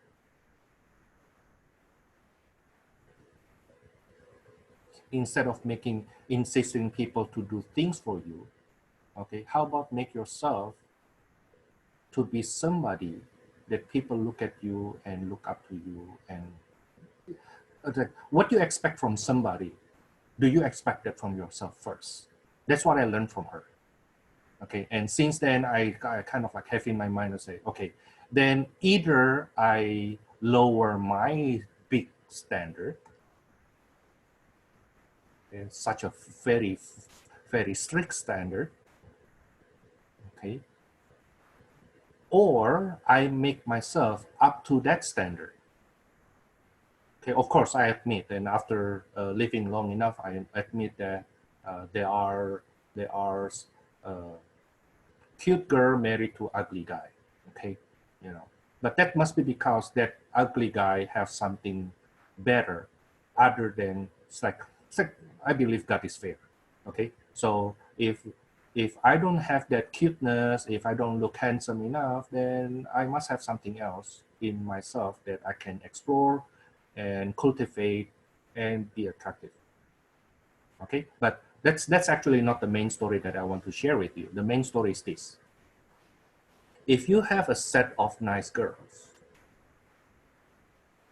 will this set of nice girls look at Thomas at that time? The answer is no. But even if you have a set of nice girls, what part of them will be cute? It will be smaller part, right? And of those nice and cute girls, how many of them actually smart? That will be even smaller set. Do you see that? Okay, and what part of these nice, cute, smart girls actually rich? Maybe smaller one. In other words, using the word "and" here, makes my option super, super small. And of course, for you to marry that kind of girl, you need to have another intersection. She wants Thomas, right? And my mom's point is like, even if you can find such girl, she didn't say that there's no such girl. Okay, she said that the chance that you can find such girl is so small in our society. Not to say that if you can find such girl, there's zero chance that girl will even look at you, Thomas. Okay. Now, of course, then I try to hold to this standard and just to prove my mom's wrong. Guess what? She was right. I basically didn't date anybody until much later. Once I reached 30 years old, and this is a joke. Okay, like in my hometown, we say when I almost expired, right? Then I changed my roles. Instead of finding a nice and cute and smart and rich girl, I changed that to be or. Basically, it's either that person is nice or cute or smart or rich girl. So instead of dealing with the intersection, I get the union. Now, guess what? My probability now becomes very, very high, right? Because instead of dealing with these small intersections, I'm getting the or. If you are nice, I will try to date you. If you are cute, I will try to date you. What happens if that person is cute and nice, Thomas? Then I will date you. Okay. What happens if that person is smart? Then I will date you. What happens if that person is nice and cute and smart? Then I will date you. Okay, now, so you see, instead of having a small probability, small region here, I get a much larger one. Guess what? In 6 months, I date somebody.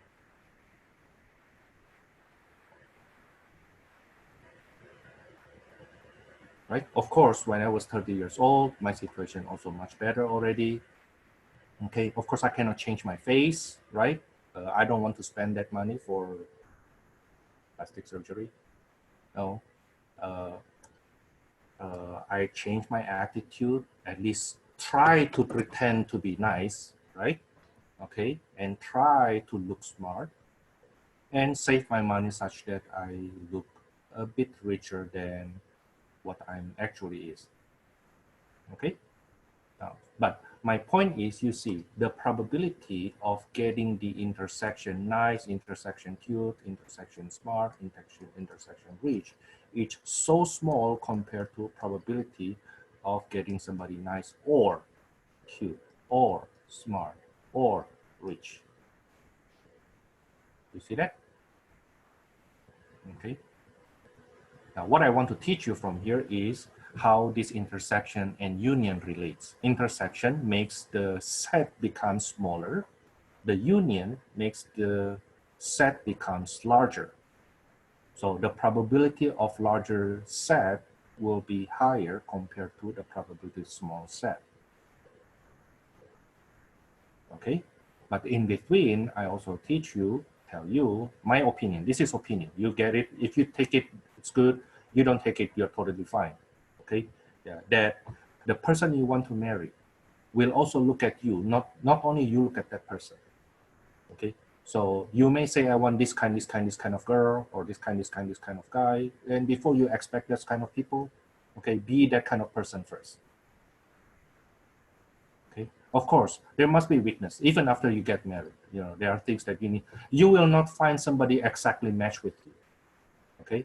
Yeah, and getting married, of course, still a process where you learn from each other, right? Okay. But if you want to start dating, at least have something, right? What you can offer into the relationship. Now, believe it or not, we learn how to date actually from statistic class. Will you market my class that way? You tell other people in Thomas class, I actually learned how to date. No. I think this is a life lesson, but at the same time, we can learn how it applies it to statistics, right? Okay, now one more definition and then we hit it super hard. Okay, definition. The complement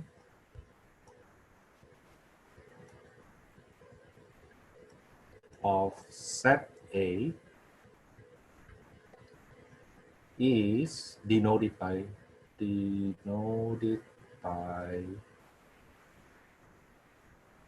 a bar. This is the notation used in our textbook, and I will use that notation.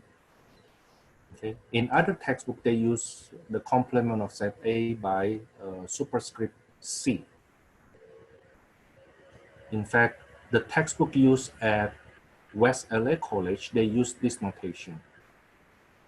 In higher level statistic or probability textbook, they use A prime. Okay, now I will use A bar. Even at West LA College, I will use A bar to denote complement of set A, which means is the set of elements not in A. The set of elements not in A.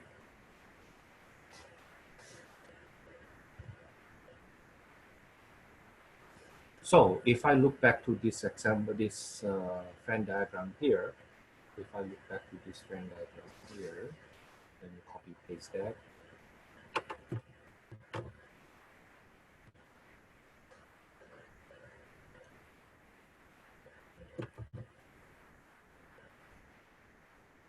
Then what is the number of elements not in A?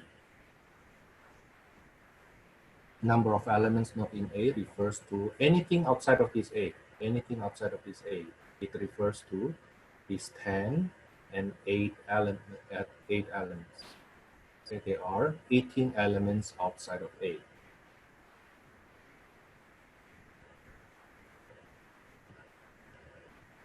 There are 18 elements outside of A. Therefore, if I ask what is the probability of selecting not in A, that will be 18 out of 30, which is 0.6.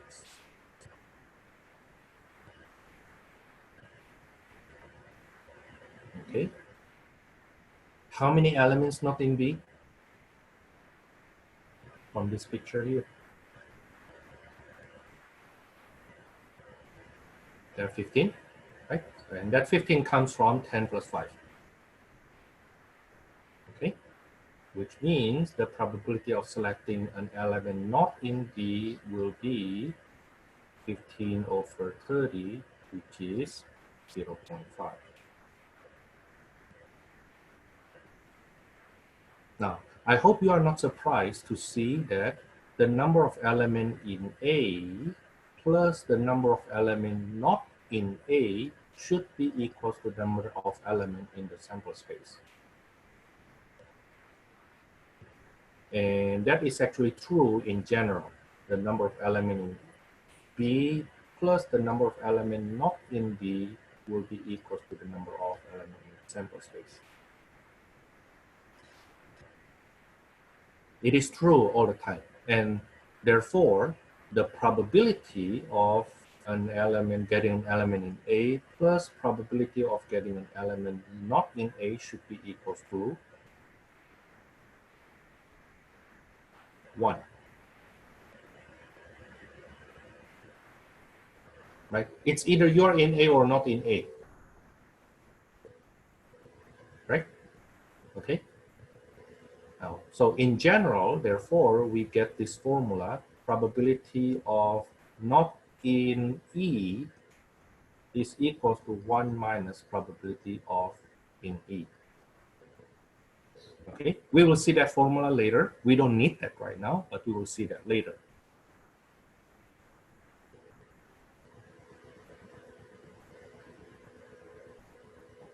Okay, let's go on.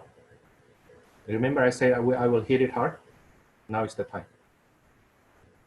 Part A, find the probability of getting somebody in A and not in B.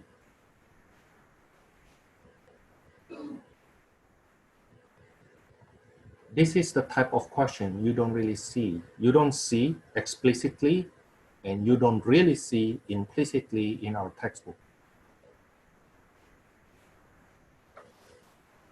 The probability of selecting somebody in A,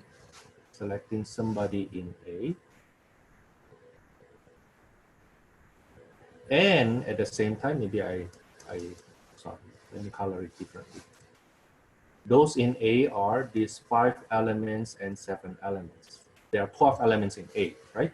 Okay, but you also need to get, at the same time, something that is not in B. Not in B refers to this guy and this guy, right? So how many elements actually in A but not in B? How many elements in A but not in B? Because it is an AND, that it has to satisfy both requirements. It has to be in A and at the same time not in B. There are 5 of them. 5 over 30.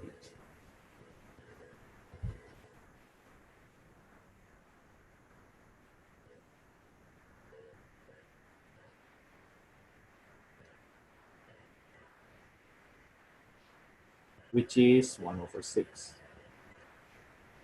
Now you try this. How about finding the probability of selecting somebody on an element not in A but in B?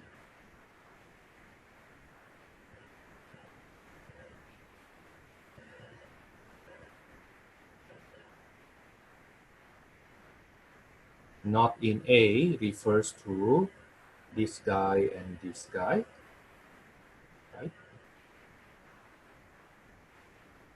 This guy and this guy. In B refers to this guy and this guy, right? Now, because it is an AND, it has to satisfy both requirements. What would that be? That would be 8. That's right. That would be 8. 8 out of, the probability will be 8 out of 30, which if we reduce becomes 4 over 15. Okay, so keep in mind, intersection means it has to satisfy both requirements. Therefore, if you do this coloring method, like if you color it, you'll be seeing the one that is colored twice because there are 2 requirements to be satisfied. Now, I want you to contrast this with if we use union instead. So what happens if, let me change the question, what happens if we have part C here, probability of getting A or not B? Getting A or not B.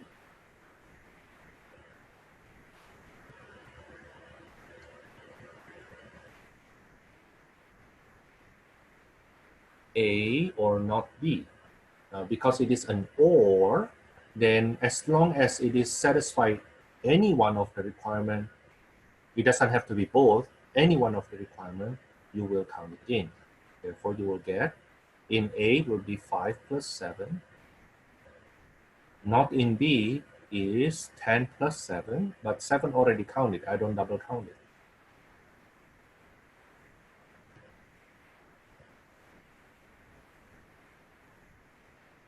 That's 22 over 30, which is 11 over 15.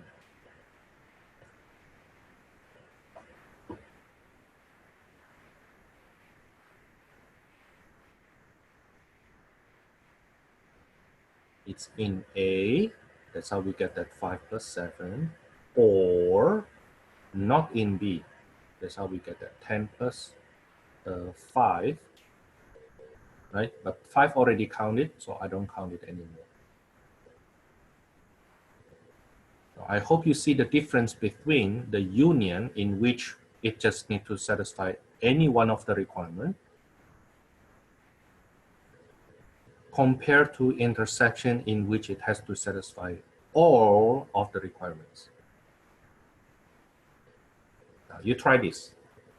You try this. How about part D? Probability of not A union B. Not A union B. You try it, please.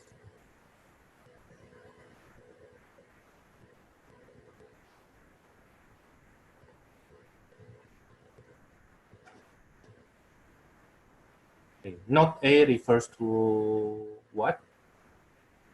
Not A refers to anything outside of A, right? Anything outside of A. That's 10 plus 8. Because it's an or, I can just register that right away. Or inside of B.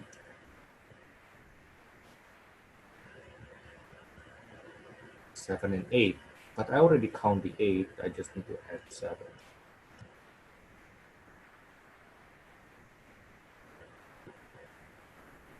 Right?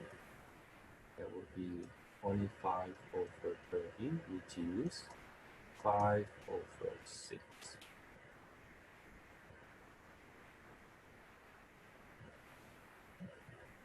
Now, how about you try to do the next two problems yourself? Let me erase the coloring first so that you don't get confused.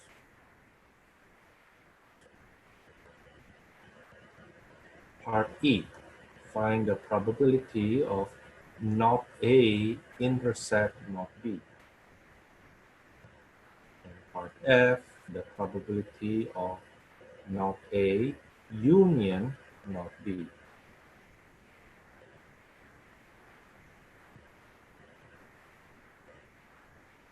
Actually, one more. What is part G? The probability of A union B complement. The complement outside of the union. Okay, maybe I give you 3 minutes for this.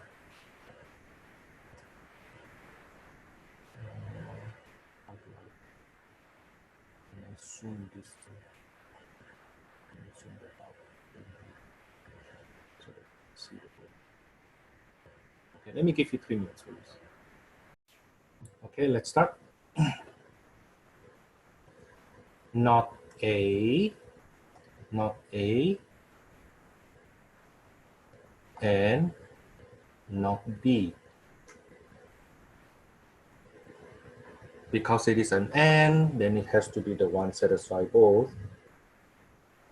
That would be 10 over 30.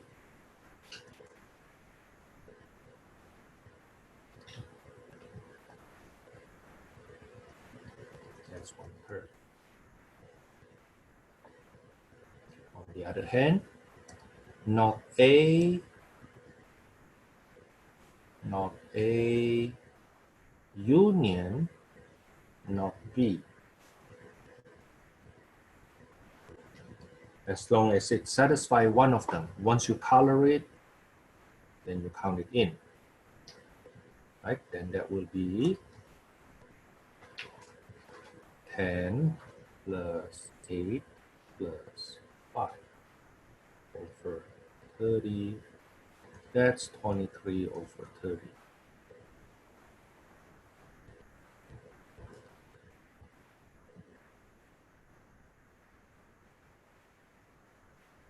Now the last question here is outside of the union.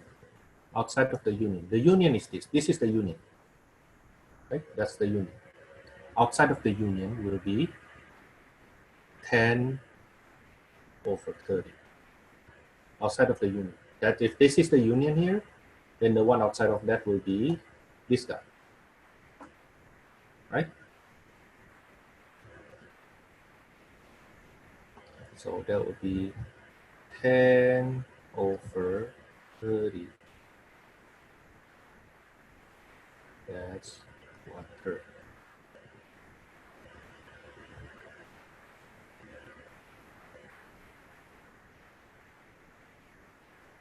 Okay, I forgot the name of that theory or that theorem, but there's a theorem that actually says that not A intersect not B is equal to not the union.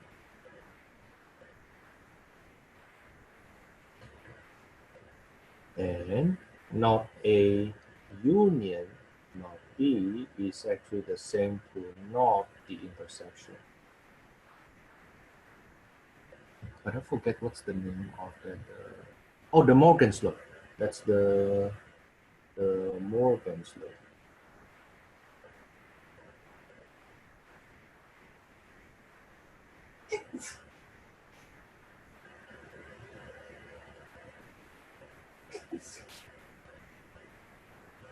Okay, let me go back to the original view. Get back to 100%. Okay, what we are about to do next is imagining if we have 3 circles. For example, we have this Venn diagram here. Let me make it bigger. And move it a bit to the left so that I have space. Okay, and then I have one circle here, another one circle here, and another one circle.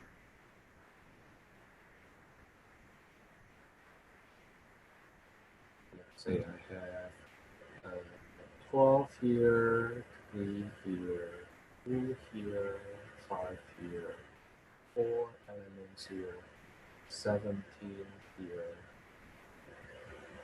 and maybe 13 here, and let's see. Let's say 24 here.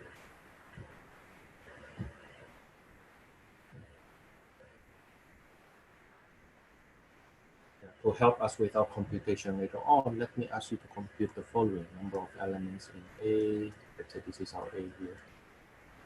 Number of elements in B and number of elements in C. Number of elements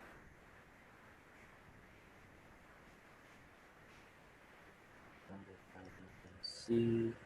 Number of elements in the universe.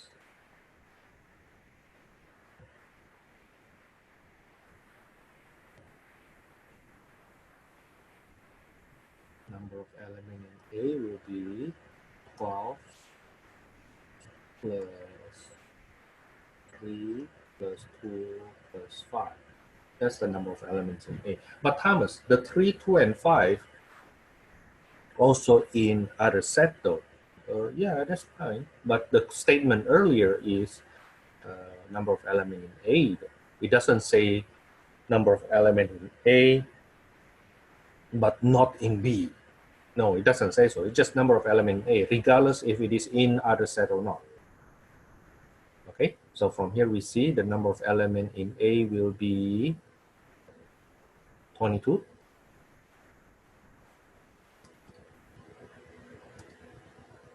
Right, that will be 12 plus 3 plus 2 plus 5, which is 22, right? Number of element in B will be 3 plus 17 plus 2 plus 4, which is 26. Number of element in C will be 24. Okay, 24. So number of element in the total will be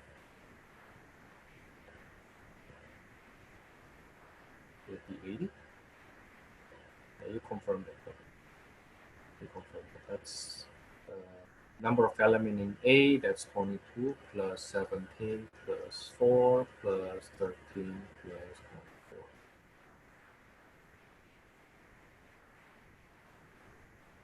This is the number of element in A.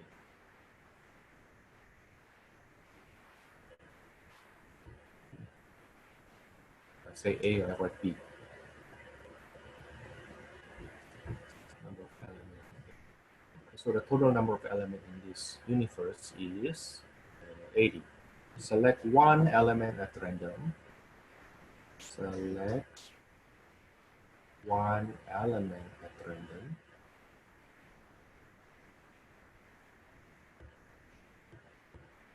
Sometimes we also say that randomly select one element. And then part A, find the probability something that element is in B.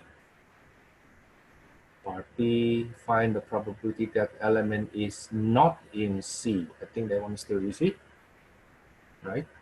Okay. And part C, you know what? Let's save some space because we will do a lot of product here. So, part C, find the probability of getting an element in A and B. Part D, find the probability getting an element in A or C. Find the probability of getting an element in not B but in C. Find the probability of getting an element not in A but in C or in C. And finally, the probability getting an element not in A or not in B. Can you try working on this? Let me give you 4 minutes to do ABCD. Let me give you 4 minutes to do ABCD. I think ABCDs are quite easy. Okay, ABCD are quite easy. Okay, you do it. Okay, let's start. The number of element in B is 26 out of 80, right? Let's reduce it. Or let's learn to make it decimal. Let's learn to make it decimal. So 26 over 80 will be 0.325. Don't forget, you need to write the leading zero. I mentioned that before, right? Okay, I mentioned that before. And then part B, elements, number of elements not in C. Not in C refers to 12, 3, 7, 24. Is that right? 12, 3, 7, 24. So that would be 12 plus 3 plus, I'm sorry, 17, not 7, plus 24 over 80, which will be, what's that? 20 plus 36, 56 over 80.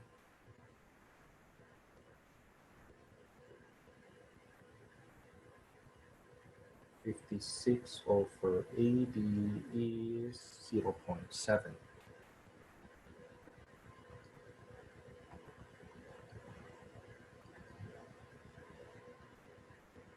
A intersection B. A intersection B, it refers to this 3 and 2, right? 3 and 2. So that's 3 plus 2 equals to 5 over 80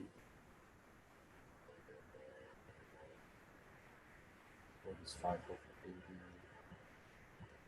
0.0625. 0.0625. How about the union? This is the hard one. In A or in C, inside of A or inside of C.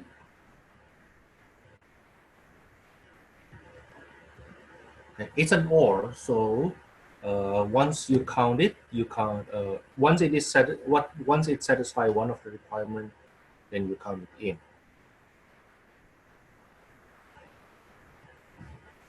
It's in A or in C. That will be 12 plus 3 plus 2 plus 5. Those are the one in A. Plus 4 plus 13 over 80. Thomas, can I just give you the answer right away, like in decimal? Yeah, you can. But if I take my notes, I will not write it that way. I will write this detail such that in a couple of days, if you look back to these notes, you know how I get those numbers. Okay, imagine if you don't write, imagine if you don't write this. Imagine if you don't write this. You don't write this, you just write 0.7 right away. Then you will wonder how we get that 0.7 to start with, right? Okay, so imagine if you will reread your notes. Imagine you will reread your notes in a couple of days, such that when you read your notes in a couple of days, you may already forget what you get. So you may want to write it down. Okay. Another reason I prefer you, if I were you, I will prefer you to write it this way, just in case you happen to add them incorrectly here. So at least I have a reason. Oh, you know what? This person knows what to do, but that's a typo or a miscomputation. So at least if I give partial points, by the way, in my test, in my quiz. Okay, I give partial points. So if you show me some correct words, and of course relevant, then I give you some partial points, right? Suppose part D here is a question that takes, that is 3 points, right? Okay, you wrote this already and then you didn't get this one right. I will give you at least 2 points for that. Because anything after this is just computation. It could be even calculated. You see what I mean? Okay, so give me reason. Give me reason to give you points. You want partial points, right? But for you to get partial points, you need to get partial right, partial correct.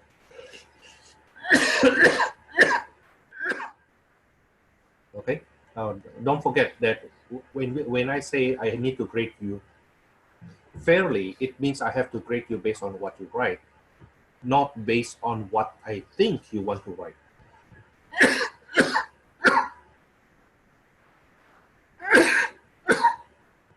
I'm sorry. Now I will add this.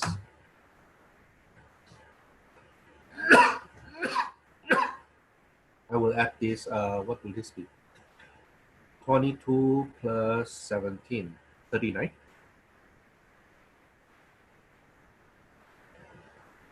It's 39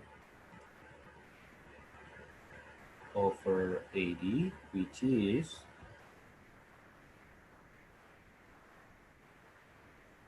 0. Let me do it down here so that I don't get into the other side. That is 0.4875.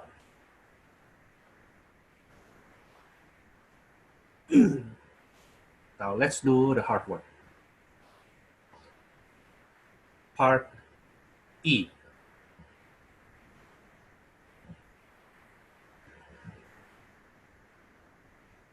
Part E. Probability of getting outside of A, outside of B. Outside of B refers to this guy, this guy, this guy. Don't forget the 24. It's outside of B also. Outside of B, and at the same time, in C. The ones in C are this guy, this guy, this guy, this guy.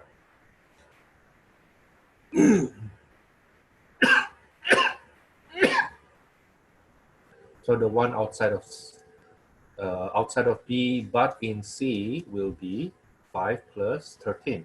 So right, that will be 5 plus 13 over 80. That's 18 over 80.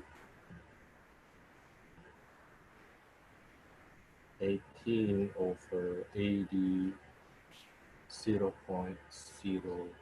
0.225. Now, by the way, I saw a student doing it this way. I saw a student doing this way. When it comes to intersection, that students wrote everything outside of B first. Everything outside of B is 12, 5, 13.4. Right, that's the one outside of B. Now then, uh, inside of C are 5 and 13. So cancel the ones not satisfying the second requirement. So I wrote down the one satisfy the first requirement, okay, and cancel out the one who does not satisfy the second requirement. And then over 80. That's how that person actually write it down.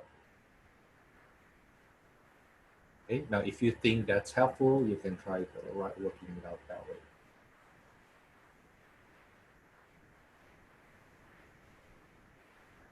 How about not in A, part F, not in A refers to this, not in A. Or, now, because it is an or, then once you count it, once it satisfies one of the requirement, then you count it in. Or in C.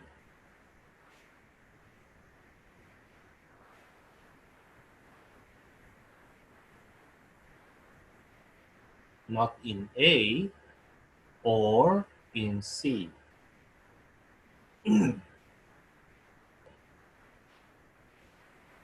Not in A refers to 13 plus 4 plus 17 plus 24. Now that's a union, right? So I add plus. Those in C that I have not counted. 5 plus 2, all over 80.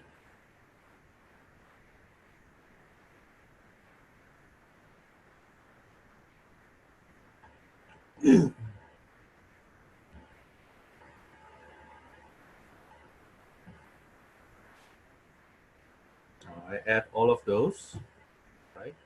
The C has how many? C has 24 plus outside of A will be plus 17 plus 24.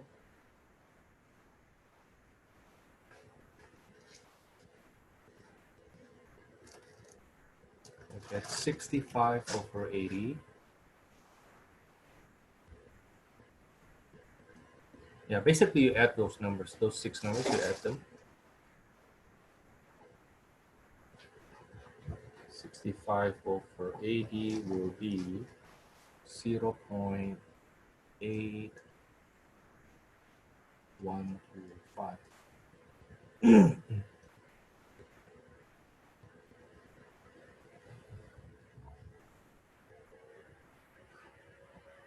Finally, how about not A or not B? Not A refers to this. That's not A.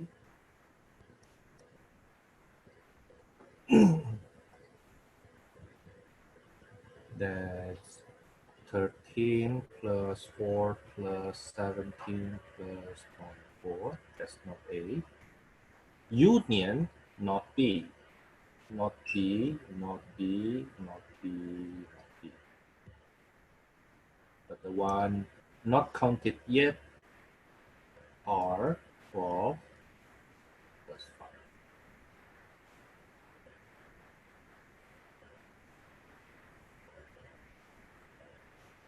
Okay.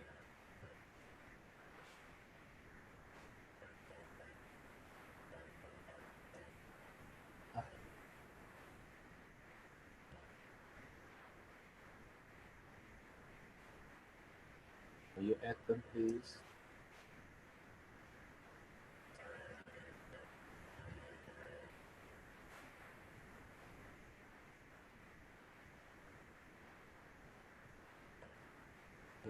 $34, $58, $75.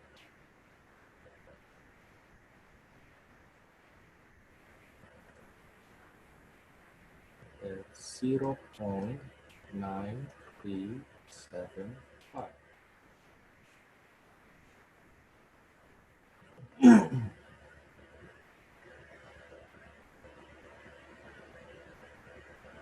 Any questions so far?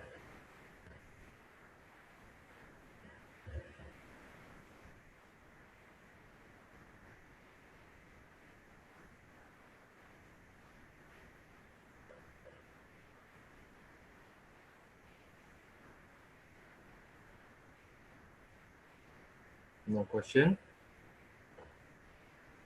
Okay, let me go on.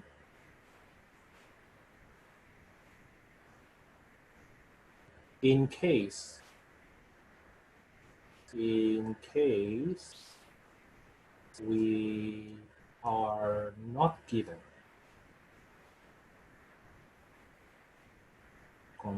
any contingency table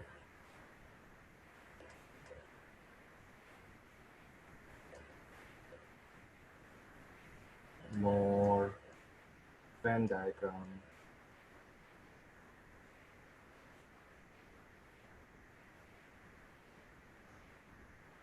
or other way of presenting the information,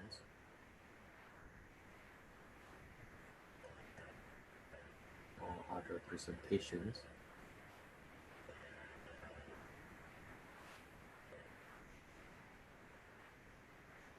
then we use inclusion exclusion formula.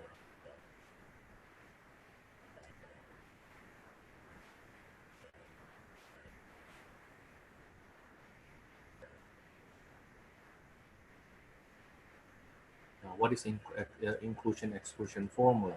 Inclusion exclusion formula is probability of A union B equals to probability of A plus probability of B minus probability of the intersection. Now you have to memorize this formula. You have to memorize that formula.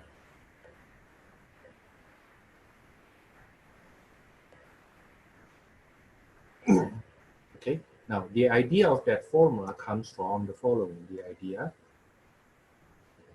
the probability of the union, of two sets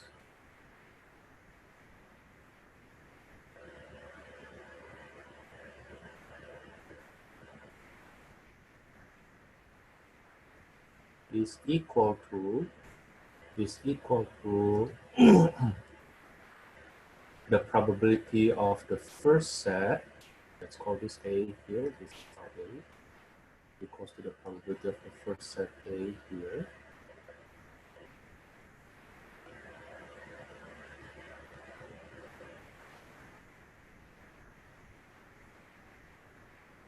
plus probability of set B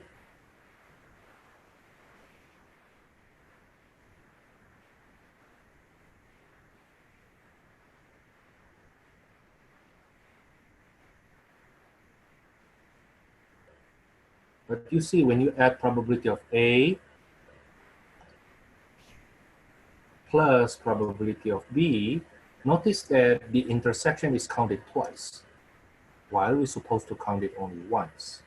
That's why then we subtract this by the probability of the intersection.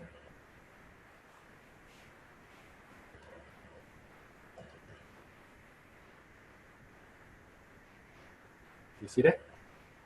Okay, subtract by the intersection. Why? Because we're supposed to count each region only once. when you add probability of A by probability of B, the intersection here is counted twice. It's counted twice here. Okay, so that's why you subtract that once to count it only once instead of twice. Okay, now we will do example on that. We'll do example on that. We'll do example on that. But by the way, I would like to also mention if A intersect B is empty set. In other words, A and B are mutually exclusive.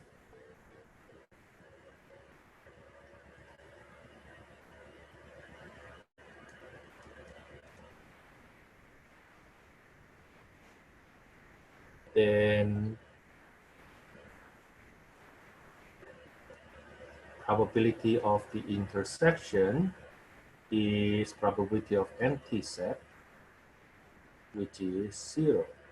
And probability of A union B is equals to probability of A plus probability of B minus probability of the intersection, which is 0.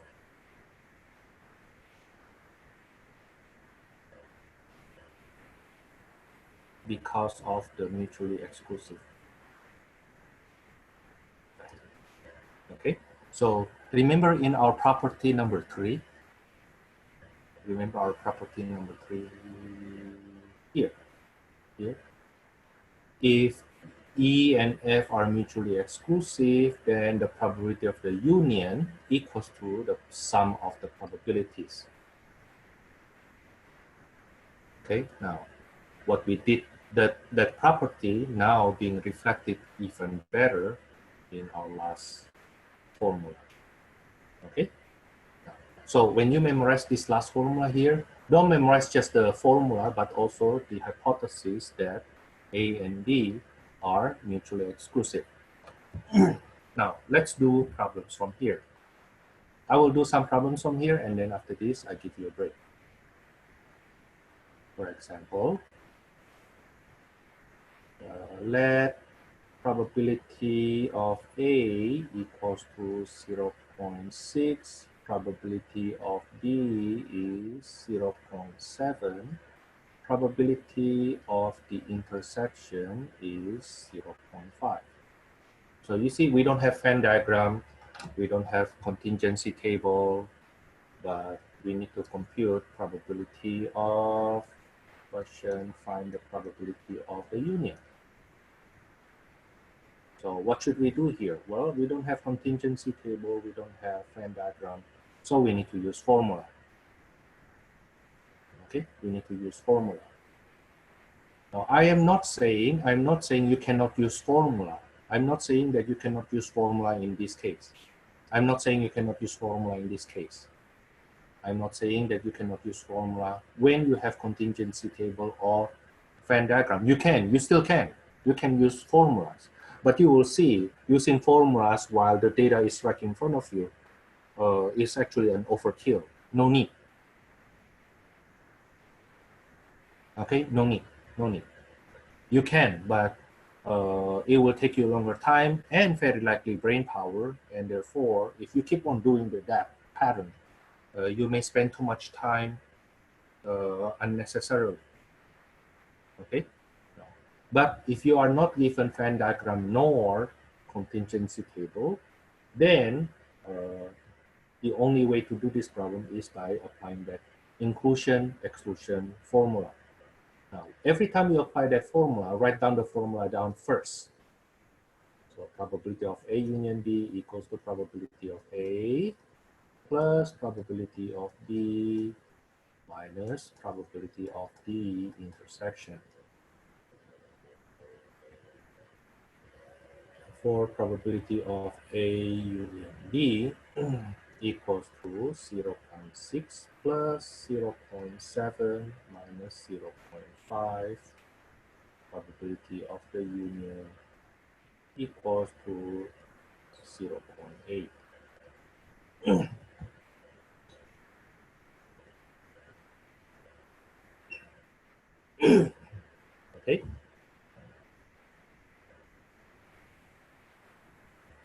The next example. What if I change the question a little bit? Let probability of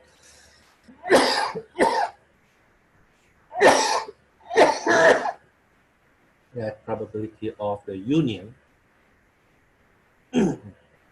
probability of the union is 0.9. Probability of A is 0.7. Probability of B is 0.8. Find the probability of the intersection. Now, the thing with this formula is if you know three of them, you know the other one. Okay, now those three that you know doesn't have to be A, B, and intersection. No. In this case, what you know are the union A and B. So you can use this formula to find the probability of the intersection. Okay, but the first step is write down the formula first, and then plug in numbers, then solve the equation. So probability of the union equals to probability of A plus probability of B minus probability of the intersection.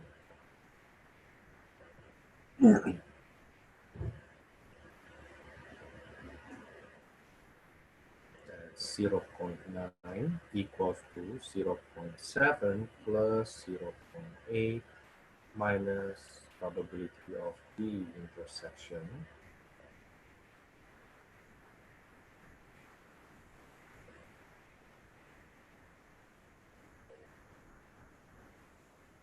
Okay, and then from here we solve it. This is 0.9 equals to 1.5 minus probability of the intersection.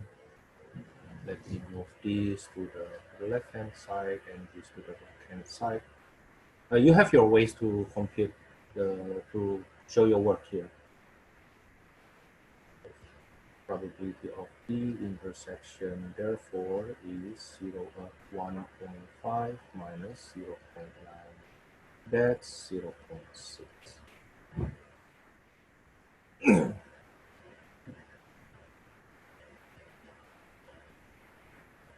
Okay. Now let me pick questions from our textbook. That's actually 4.2 already, as I know. That's section 4.2 already. But let me pick questions from the book.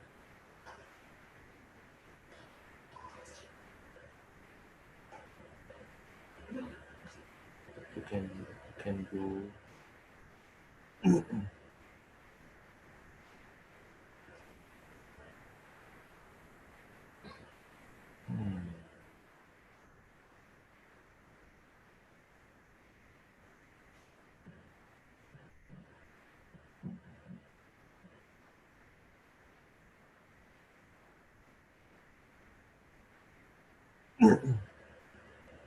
our textbook is doing too many things in that 4.2 at once, such that I basically cannot do anything yet right now.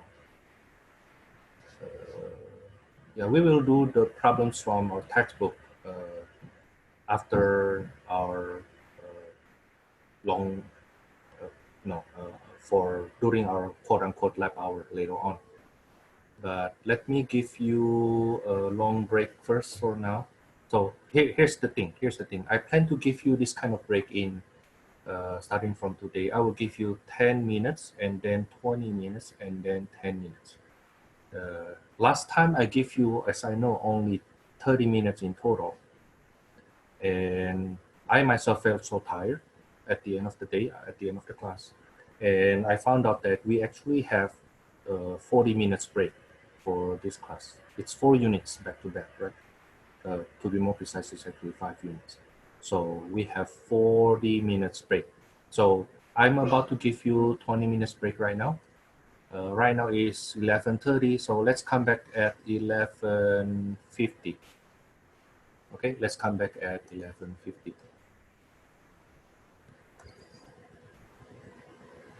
Now, at 11:50, we will continue for approximately 1 hour. Then I give you another 10 minutes break. Hold on. Yeah. So what we will do after this, we will focus more on 4.2, and then the material from 4.2, and then after that we will do problems from 4.2. Okay, see you later. Okay, let's continue.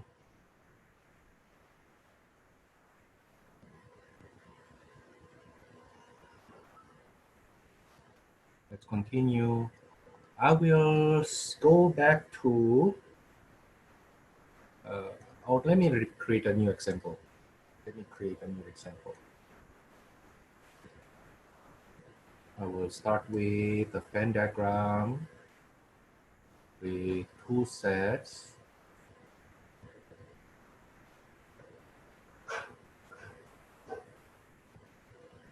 Let's say this is set A and set B. There are 5 here, 7 elements here, 9 elements here, and then 6 elements here. So there are a total of 27 elements. Number of elements in the universe is 27. Okay, now this is what we are going to do. Instead of selecting 2 elements, 1 element, we will select 2 elements at random. Select 2 elements without replacement.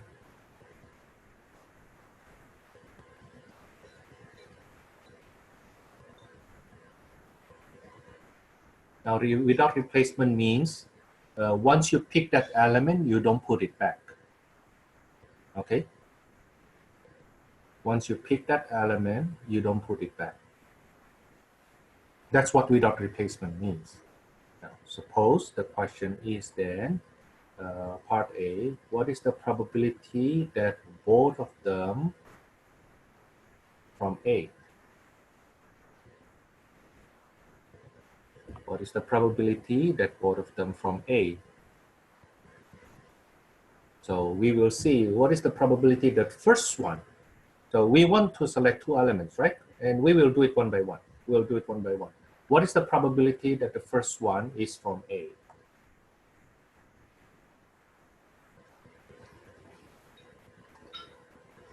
There are 12 out of 27. Right? 12 out of 27. But once you pick that one element out, once you pick one A out, then you will have only 11 elements in A left out of 26, not out of 27 anymore. Okay, maybe I'll write it down. After selecting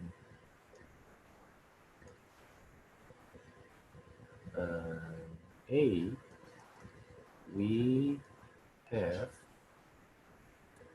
only 26 A's, I'm sorry, 11 A's, 11 A's left of 26 remaining, right? So what is then the probability of getting an A again? That will be 12 over 27 times 11 over 26.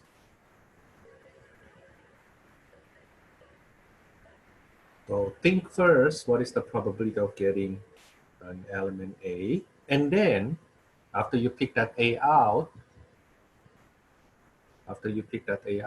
you have only 11 left out of 26. You can also visualize it this way. So originally you have A and not A's, right? There are 12 here and 15 here. Okay, that's for the first pick, first selection. That's your starting point. And then on your second selection, you have only, assuming that the first one you selected an A, then the second selection you will have this configuration, right? Because you don't put it back. Without replacement, you don't put it back. So the probability of getting an A again, given the first one is an A, is 11 out of 26. Now everything after this is calculated. That's 121 over, what's that, 27 times 26, 702. In decimal, that will be 0. I'm sorry, not 121, 132. That's 132. This is incorrect. That's 132. It's 132 divided by 702. That's 0.18803. 5 decimal places.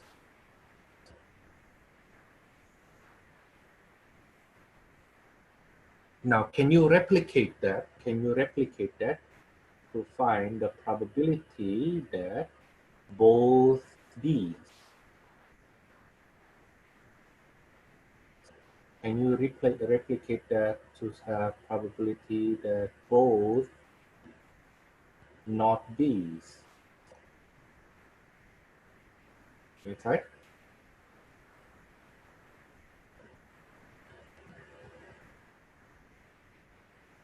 The picture. Okay, let me give you 2 minutes for this.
So part B, probability of getting both B's will be 15 over 27 times 14 over 26. Is that right?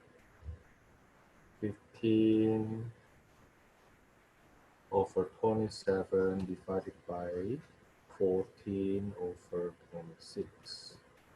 I get 0.299145 or 15 if I round to 5 decimal places. Professor, how did you get 15 over 27 for both? Oh, you're right. I added wrong. Sorry. Should be 14 times 13, huh?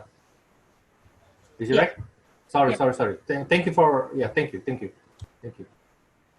Should be 14 over 27 times 13 over 26. Thank you.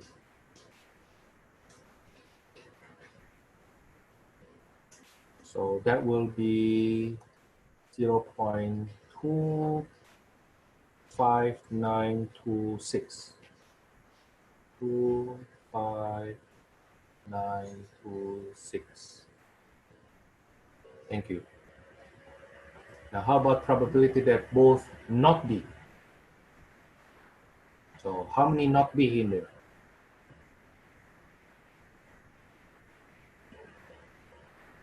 How many not be?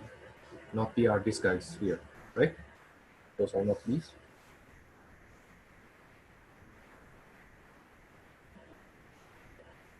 Okay, so there will be 13 over 27 times 12 over 26. Okay, that will be 0.22222.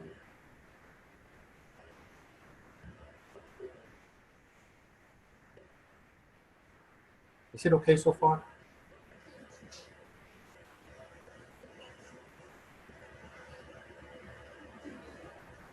Part D. What is the probability at least one B?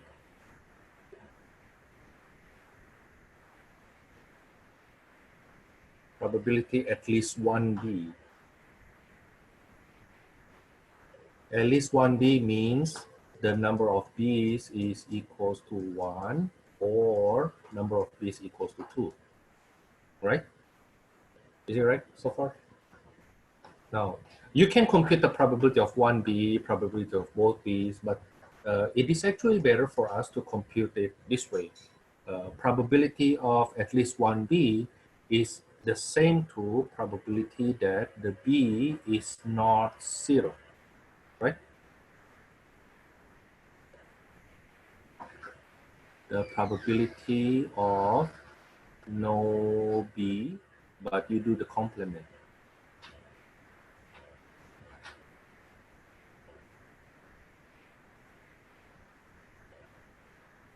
Does it make sense?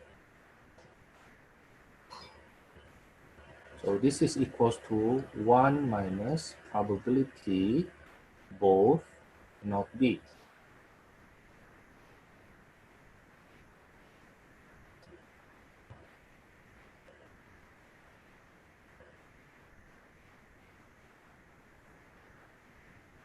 Which we have computed earlier. This is 0.22222. 1 minus. 1 minus, sorry. 1 minus 0.22222.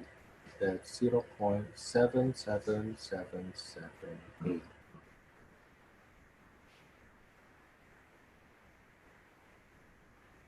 Okay, now before I go on, I want to explain this first. Note,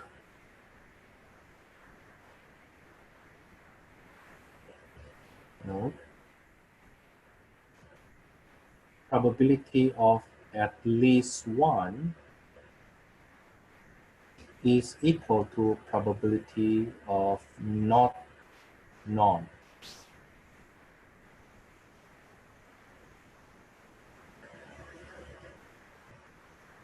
Probability of not 0. Okay. Probability of at least one is also the same meaning of with the probability of some.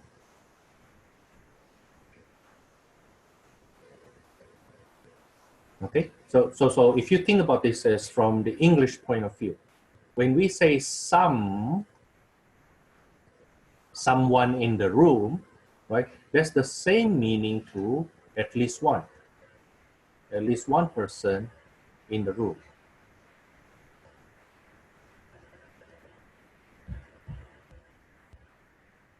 The negation of at least one, the complement of at least one is no one in the room. 0. That's the complement. don't want to use this notation. Let me use this notation for complement.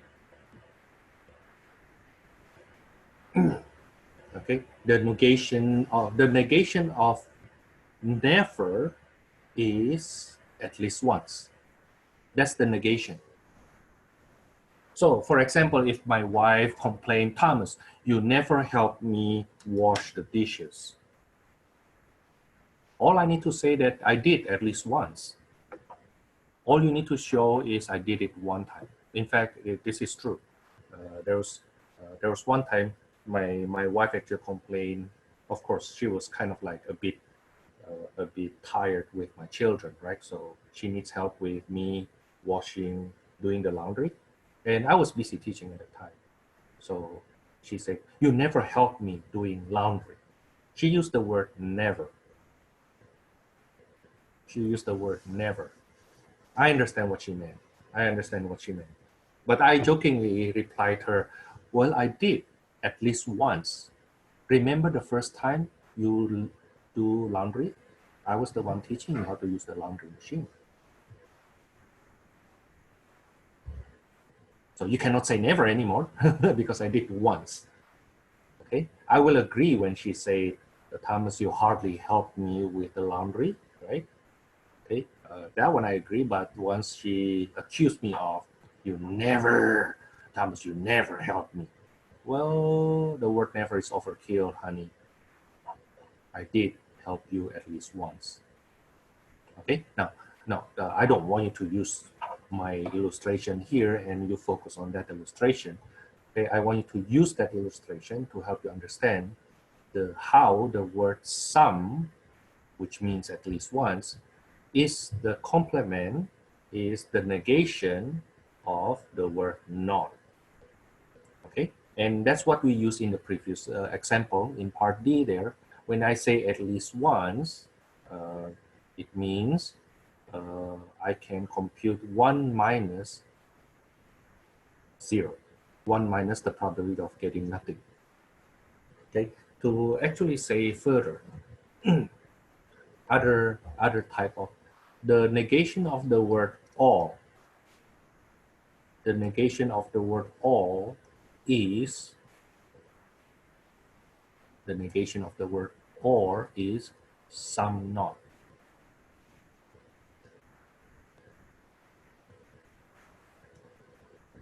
Okay, the negation of the word all is some not. Now, why do I want to explain this? Because there was one time back in Indonesia when I learned, we learned Indonesian language there. Okay, that's part of the curriculum, and uh, let me just use that in English. And one of the lesson we learned is how to negate a statement, how to negate a sentence. So, for example, what is the negation of today is, let's say today is Sunday. What is the negation of today is Sunday? The negation is today is not Sunday.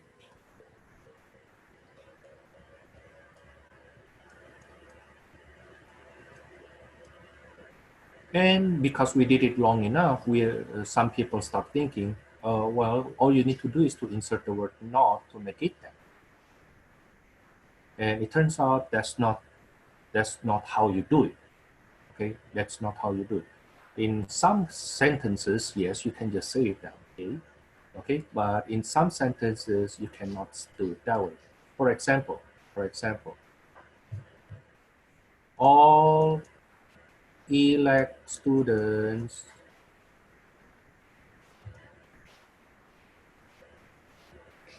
uh, is going to UCLA.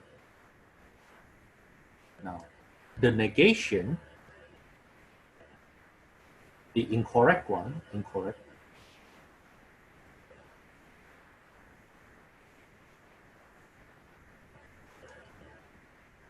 one is all ELAC students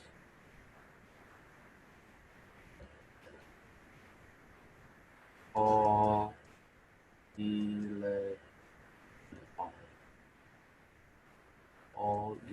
students are not going to UCLA.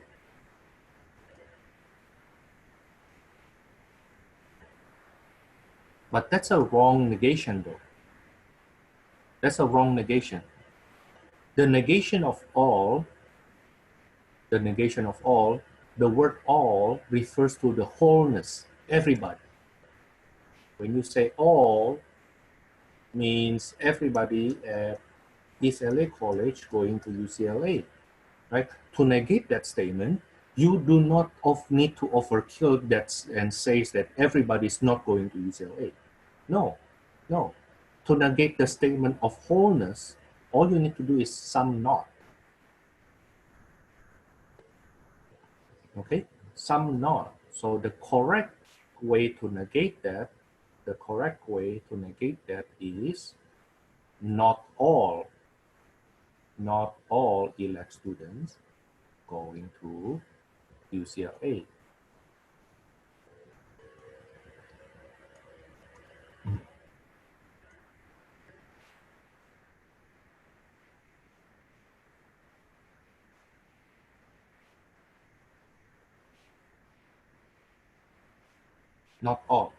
Not all ELAC students are going to UCLA. Okay, so imagine when we say not all, we simply say that it's not all. It's like some people not going, some ELAC students not going to UCLA. Okay, but to say all ELAC students are not going to UCLA is an overkill. You basically say, no, nobody here go to UCLA. But that's not the point though. When you negate all, the way you negate all is some not. Okay, not all. Okay, so another correct way, which is the same meaning to what we say just the statement right above that, is some ELAC students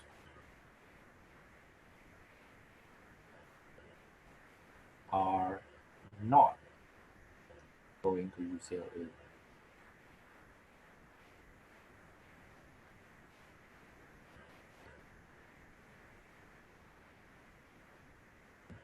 Okay, Thomas, why do I care about this? Well, okay. Let's put this into some politics. Now, I'm very aware that some of you don't like to speak about politics. Okay, I am fully aware that some of you don't like to talk about politics. So let me use that as an example. How do I negate this statement? Some students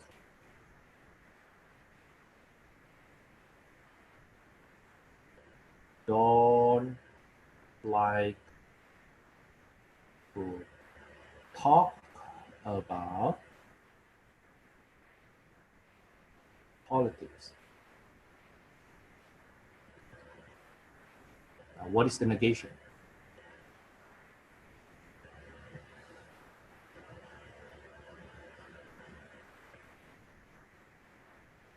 Some students don't like to talk about politics. The negation of that is, let's look up here. The negation of some not is all. Okay, the negation of some not is all. All students like to talk about politics. The negation of all students like to talk about politics is some not.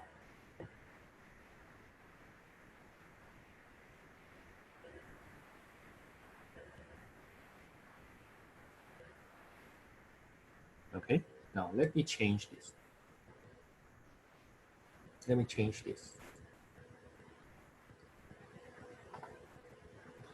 A door, maybe I say this, a car is locked. a car is locked if the car is locked if all four doors are locked. Now then, what does it mean when somebody say a car is unlocked?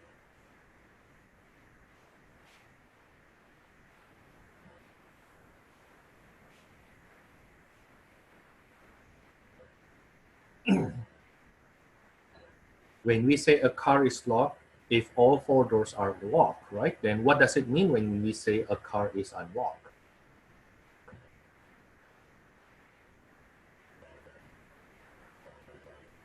The car is unlocked if all four doors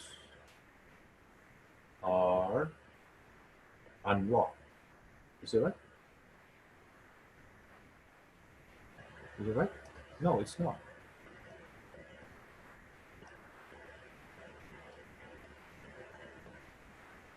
It's not. I mean, it is very real life, right? Like, how do you know that your car is locked if all four doors are locked, right? Then how do you know that your car is unlocked? You don't need all four doors unlocked. No, you just need at least one. You just need one door not locked. Then you say the whole car is unlocked. You want to talk about your house, right? My house is secured if all the doors and windows are secured, right? Okay, so my house is unsecured if at least one of them unsecured. Does it make sense right now? When I say my car is open, when I say my car is closed, it means all four doors are closed. But once you open one door, that car is not closed anymore. That's open. Okay, so the negation is not with the R, but the negation is with the all. The correct one is a car is unlocked if not all four doors are unlocked. Four doors are locked.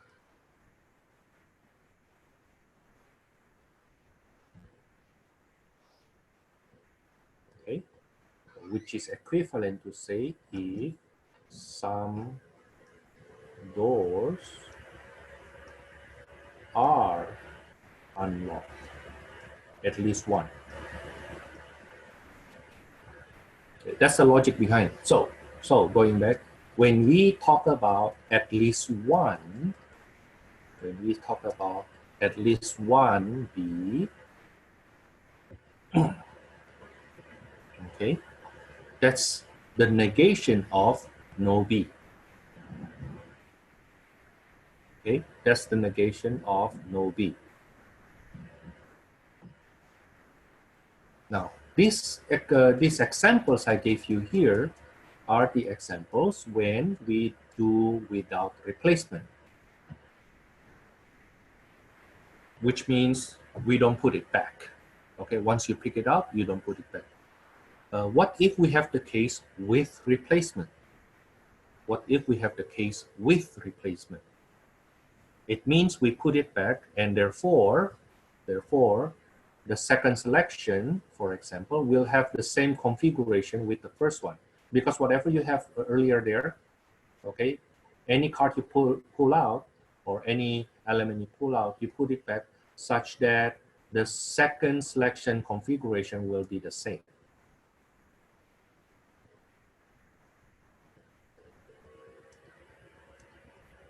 Okay, the second selection will be the same.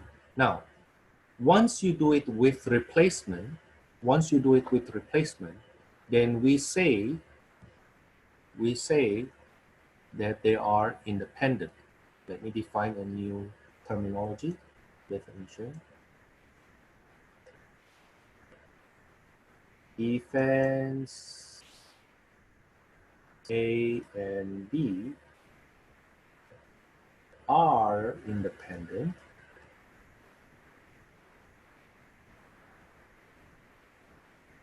events A and B are independent. In my class, I denote it this way. denoted A perpendicular to B.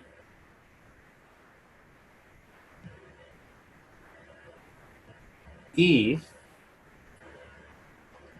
the occurrence of one event does not change the probability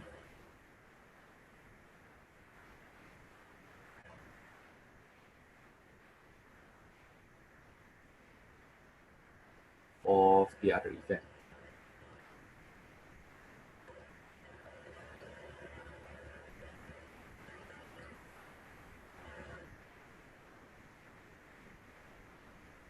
Okay. One classic example is, for example, tossing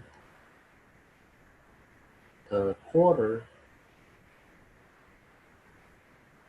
and a nickel.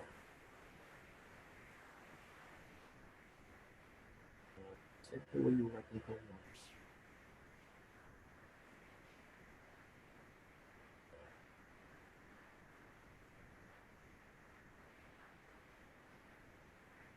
Okay, we know that when you toss a quarter, the probability of getting ahead, if we assume it's fair, it's 0.5.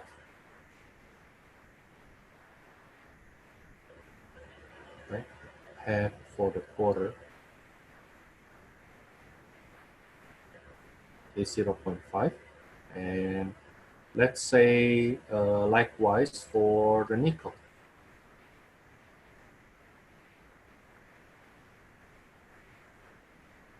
That's also 0.5. Now the thing is, when you toss a quarter first, and the outcome is head, it doesn't tell you anything about, it doesn't influence, it doesn't change the probability that to get ahead on that nickel.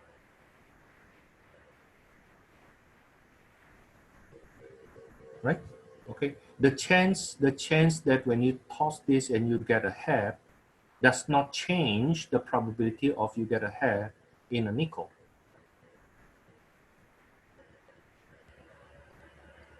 Okay. So let's say I toss a quarter and you toss a nickel. I toss a quarter and you toss a nickel. And then I tell you, oh, you know what? I get a tail. Will that change your opinion about what is the probability you will get ahead on your nickel? No, it's not. That's why we say they are independent. Okay, whatever happened with the quarter will not influence whatever happened with the nickel. Okay, so we say quarter and nickel in this case are independent.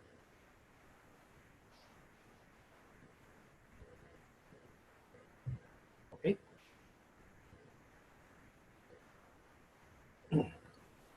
Now let's do one more example. I would like to do example with the cards.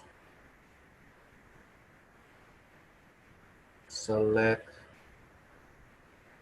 2 cards without replacement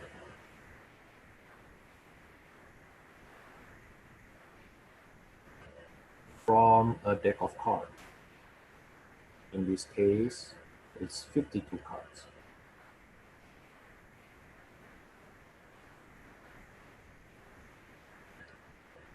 Okay. In our class, a deck of cards will be always 52 cards. My question to you, what is the probability that you get both aces?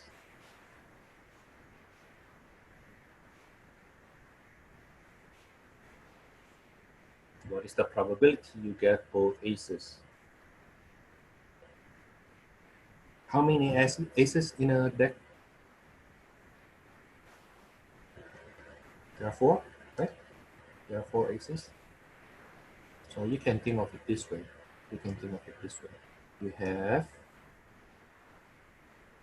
A's and not A's. There are 4 here. There are 48 here. Right? That's the starting point. Now, then the probability of getting the first ace is 4 out of 52. Right? Okay, but once you took that ace out, once you took that ace out, you have only 3 aces left.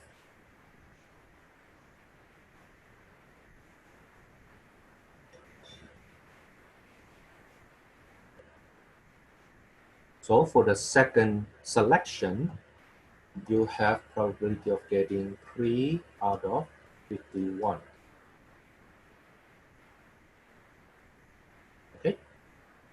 Then we match these, and then here is.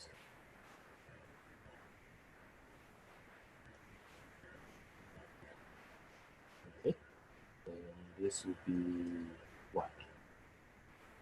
1 over 13 times 1 over 17.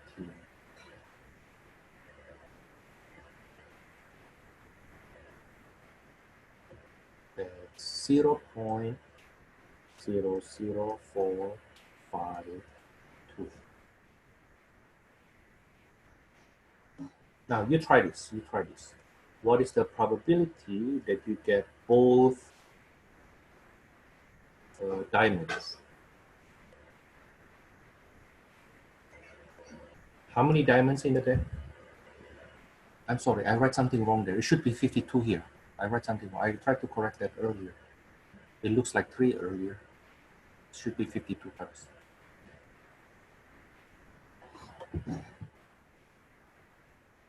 What is the probability you get both diamonds?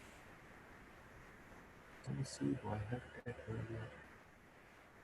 I want to quote that earlier. Let me quote this.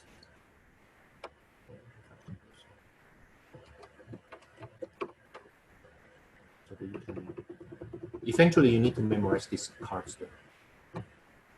We have that a lot in our course. And I think I told you that I was a gambler, right? Okay.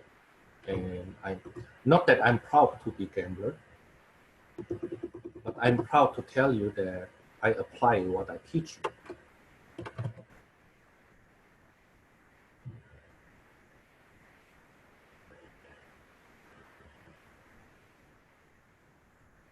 What is the probability that both diamonds? How many diamond cards? There are 13 originally. So the first selection, the probability of getting a diamond is 13 over 52 times. The second selection, you only have 12 diamond cards left, right? Because you took 1 already in the first place, out of 51 cards left.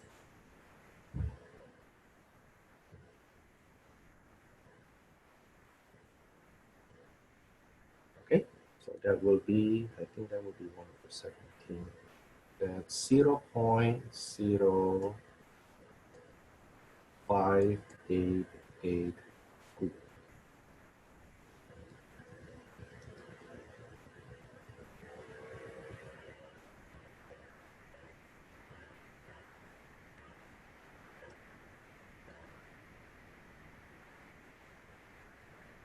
What if I ask, let me change the question. What if I ask part C, find the probability to get no king? What is the probability when you select 2 cards without replacement, you get no king? So the probability that the first one is not king. How many not kings? How many not kings that you can select from?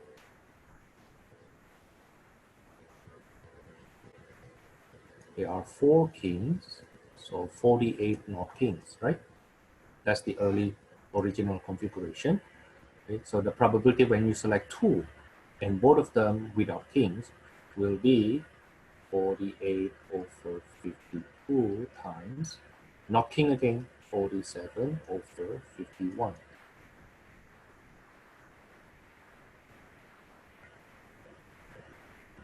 Anybody told me that you want to learn to count cards? Then you better know how to do this basic stuff.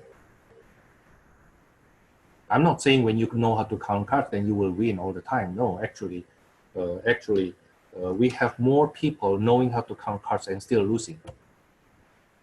Counting cards doesn't make you winner. Counting cards just increase your chance of winning.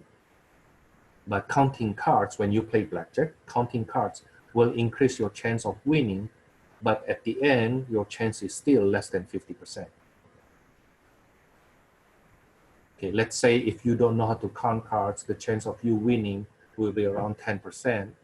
Once you know how to count cards, your chance of winning becomes 30%.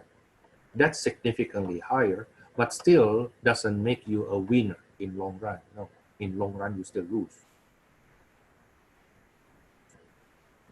Okay, because well, if you know how blackjack table runs, you very likely is not the only player there. So even if you know how to count cards, the other person on the same table don't know how to count cards,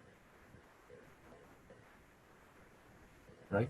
Okay, and the dealer, another reason, the dealer cannot count cards. They have a rule that they have to follow. Regardless what they get, they need to follow. Regardless what cards they get, they need to follow that rule.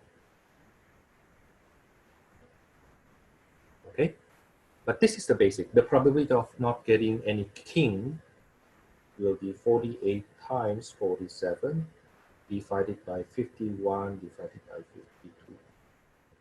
I get 0.85068.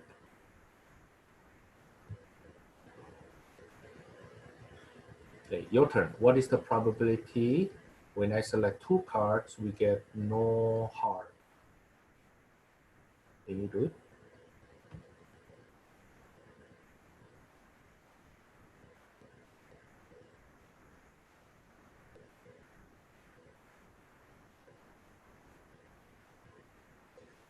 The probability of getting no heart. So you kind of think about, okay, how many heart cards I have?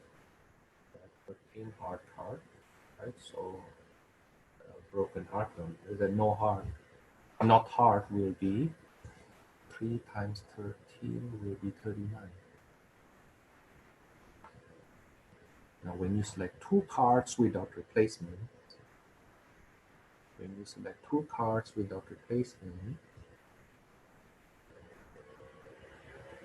then the first card to be not a hard card will be 39 over 52, right? Times, after you take one hard card, one not hard card out, you have only 38 not hard cards out of 51.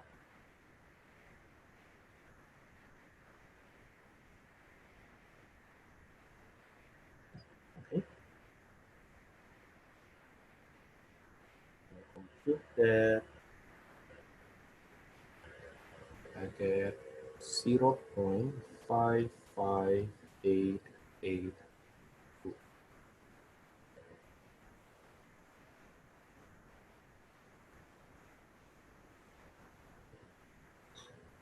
Zero point 0.55882.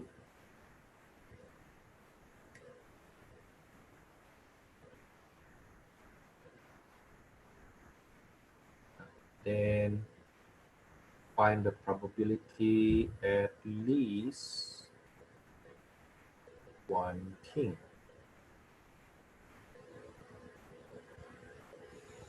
But the probability of at least one king, I rather deal with that from the negation point of view.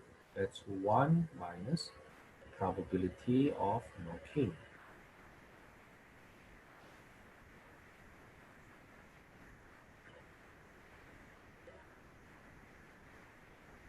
Right?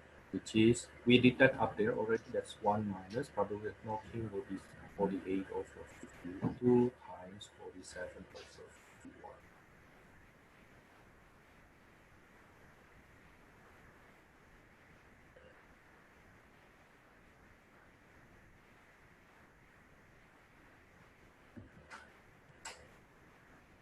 That's 0.14932. Any questions so far?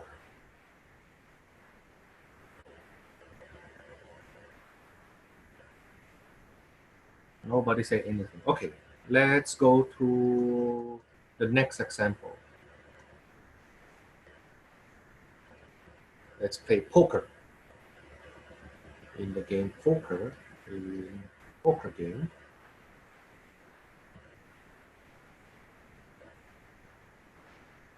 we implicitly we get 5 cards,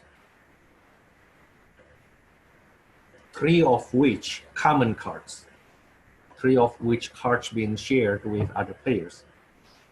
Okay, but let's just consider our cards. Okay, just consider our cards. Part A, find the probability that all these 5 cards are hearts. Can you do that? You get 5 cards, and these 5 cards are without repetition. They basically give you 5 cards. Okay, then what is the probability you get all hearts? And then find the probability all same suit. In poker terminology, you call that what is the probability you get a flush. But let's compute the probability you get all same the same suit, all cards first, all hard cards first. What is the probability you get all hard cards? Then there will be, you need to pick 5 cards, right? So the first one is 13 over 52 times 12 over 51 times 11 over 50 times 10 over 49 times 9 over 48. Now, instead of saying in a poker game, let me change that into a game, a card game. Because you actually get 7 cards in poker game. You actually get 7 cards, and the first 3 is the one you see first. So originally you can see 5 cards. So what is the probability the first 5 cards are all hard? Then it will be basically this expression here. Then you can use your calculator to compute this. Okay.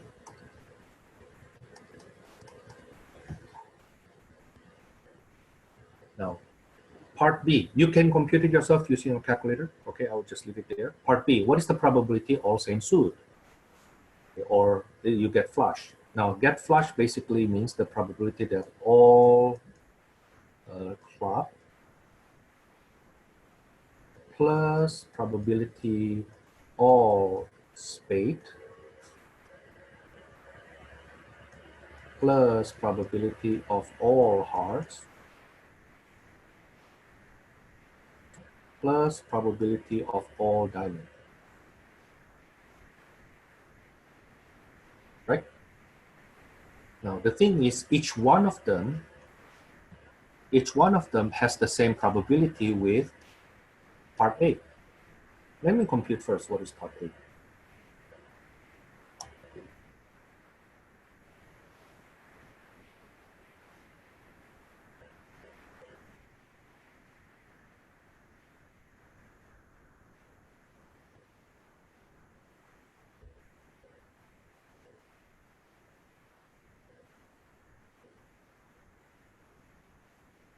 I get in 5 decimal places, this will be 0.000495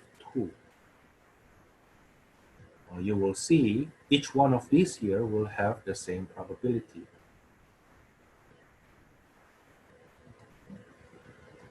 So it should be 0.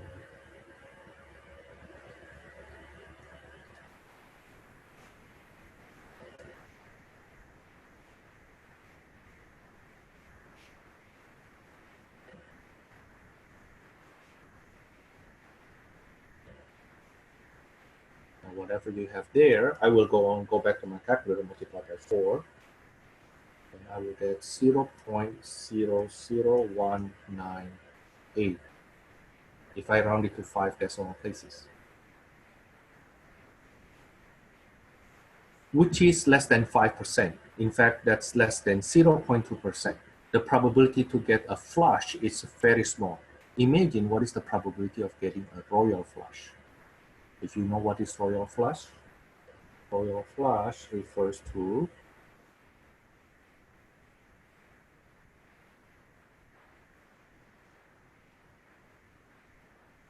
same suit and you get this set. You get ace, king, queen, jack, 10. That's royal flush.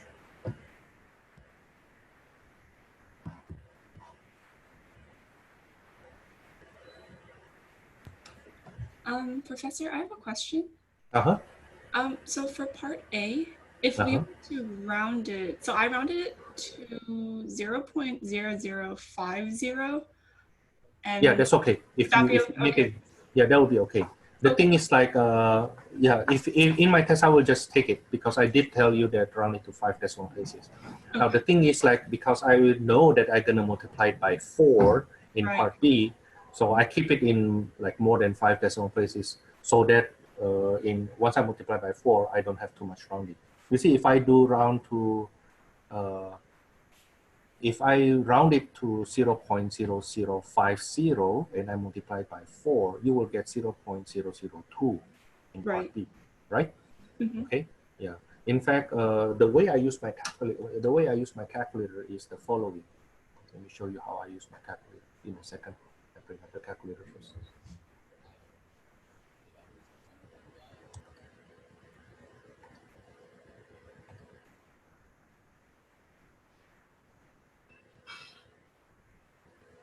Okay, so the way I compute it using my calculator will be as the following. It is 13 over 52 times 12 over 51 times 11 over 50 times 10 over 49 times 9 over 48. You see? Now, what you see there is 4 point something something something e negative 4, right? Okay, let me write it down first. That's in your calculator you get 4.95 what? 18 198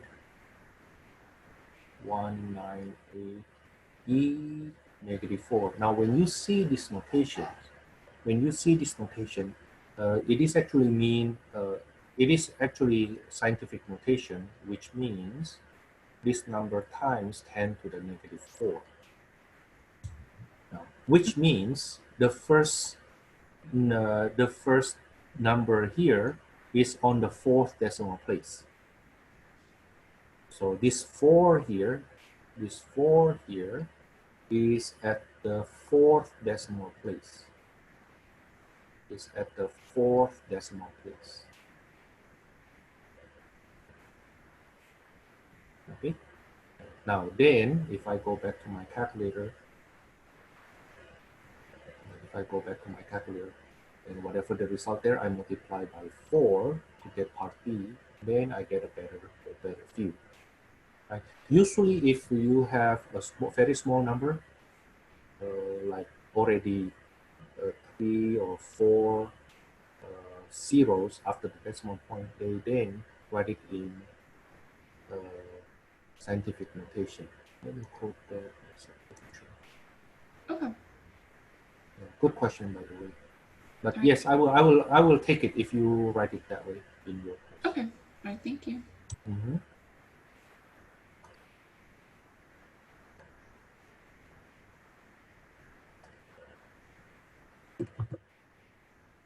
So this means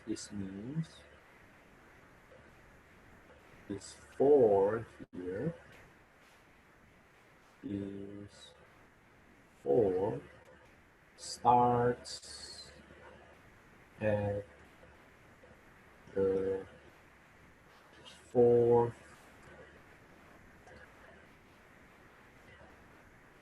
the fourth decimal place.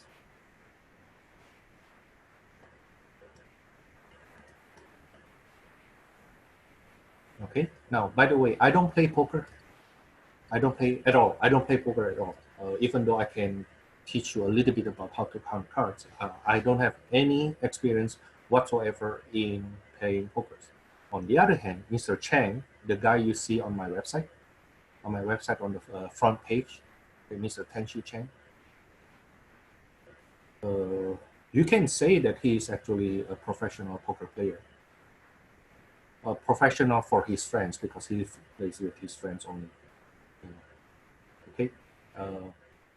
I think that's a good way to spend your time with your friend because even if you lose to your friend only.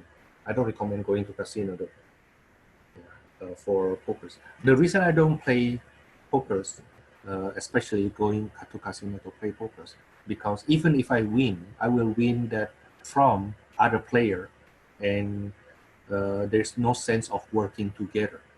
The reason I play blackjack instead when I go to casino, because on the same table there will be multiplayers, right? More than one players, and these players has to work together against the dealer, which represent the casino. So when I win from playing blackjack, I basically win against casino. I know casino won't like me there, but at least my fellow players will not hate me, right? Because we have to work together to actually win against the dealer. Okay. Now the thing is, what happened in part A and therefore also part B is this: the first time you get a heart, is not independent. Is not independent from the second time you get a heart. It's not independent. So you see, the probability of you getting a heart the second time is not the same to the probability you get a heart the first time. Okay. Now, the story will change, becomes independent if the cards being replaced. Okay. The story will change if we change this. The rule becomes with replacement. So, in the next example here, in a card game,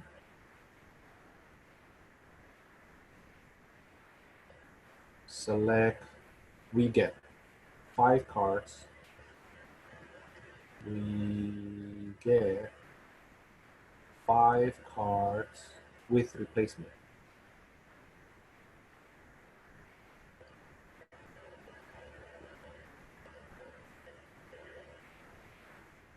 Let's say we do this game again, but this time the cards you get, you give it back to the dealer, they shuffle it and give you another 1 card.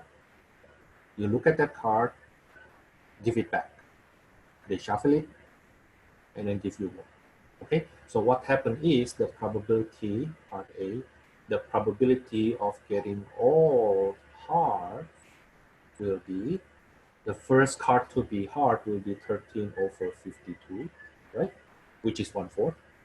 But because you give it back, because you give that card that you saw earlier, you give it back, then for your second selection, you will still have 13 hard cards in the deck to select from, 52 cards, and so on and so forth. Does it make sense? Because you give it back. So the configuration of the deck that you have earlier is the same to what you have right before you take another 1 card. Okay, and you will see this is basically 1/4 to the power of 5. Okay, that's 1/4 to the power of 5. 1 over 1044. I don't know what's that. I just happen to know 4 to the 5th is 1044. That's in decimal, that would be 0.00098. Maybe I write it as 9766. So the probability that you have a flush, quote unquote, means all same suit will be probability of all all club plus probability of all spade plus the probability of all heart plus the probability of all diamond.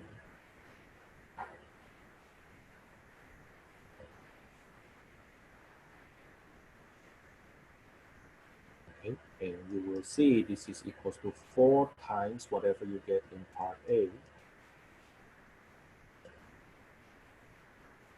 which is, if I use my calculator to compute, I will get 0.00391 if I round it to 5 decimal places.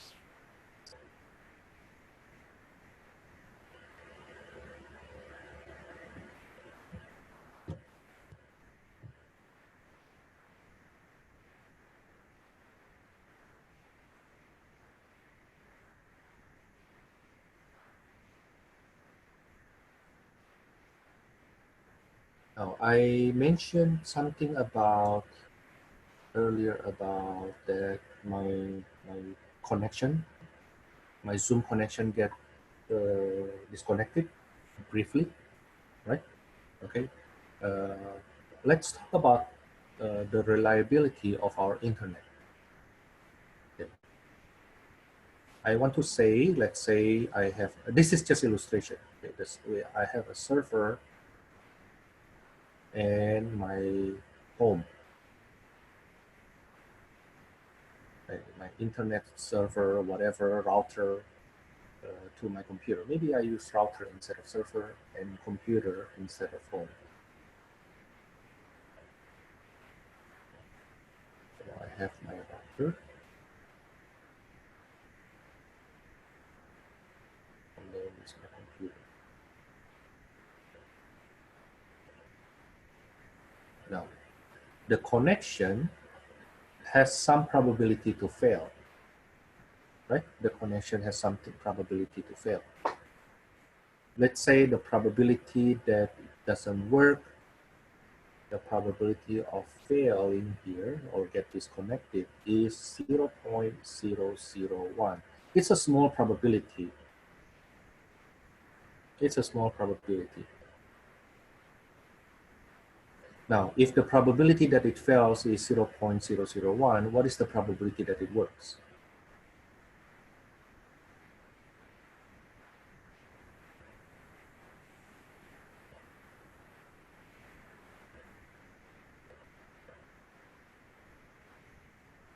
Then it will be 1 minus probability of fail, right?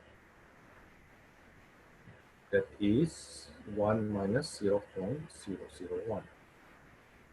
That's 0.999.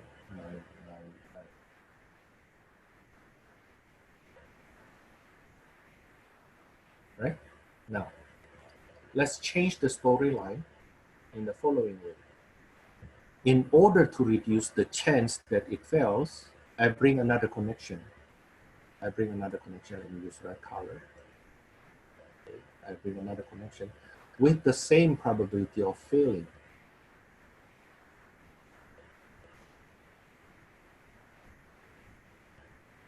But my computer will have connection to internet only if I have at least one, right? At least one connection. I just need either the black connection or the red connection. That's all I need. I don't need both. I just need one of them. Okay? So the probability that with two connection, maybe I use red color. With two connections,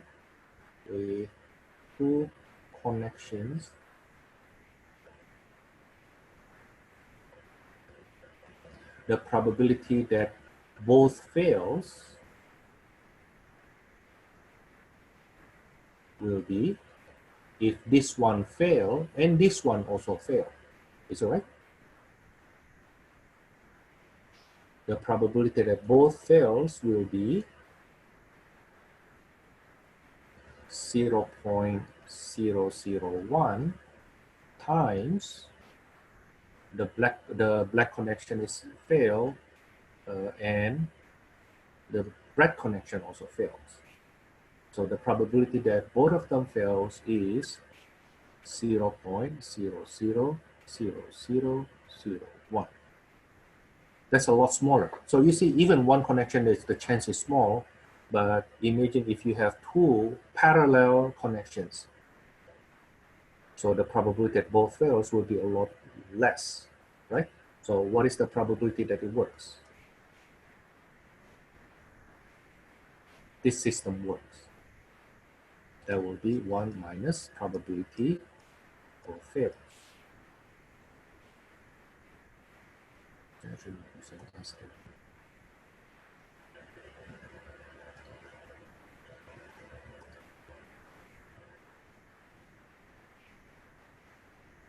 That's 1 minus 0.000001. That's 0.999999.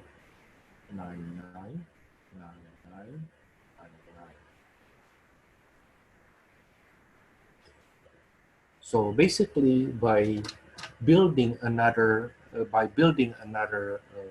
parallel connection, I reduce the probability of the system to fail by very big time. By very big time. So think of this from the networking point of view. Think of this from networking point of view, or your cell phone connections,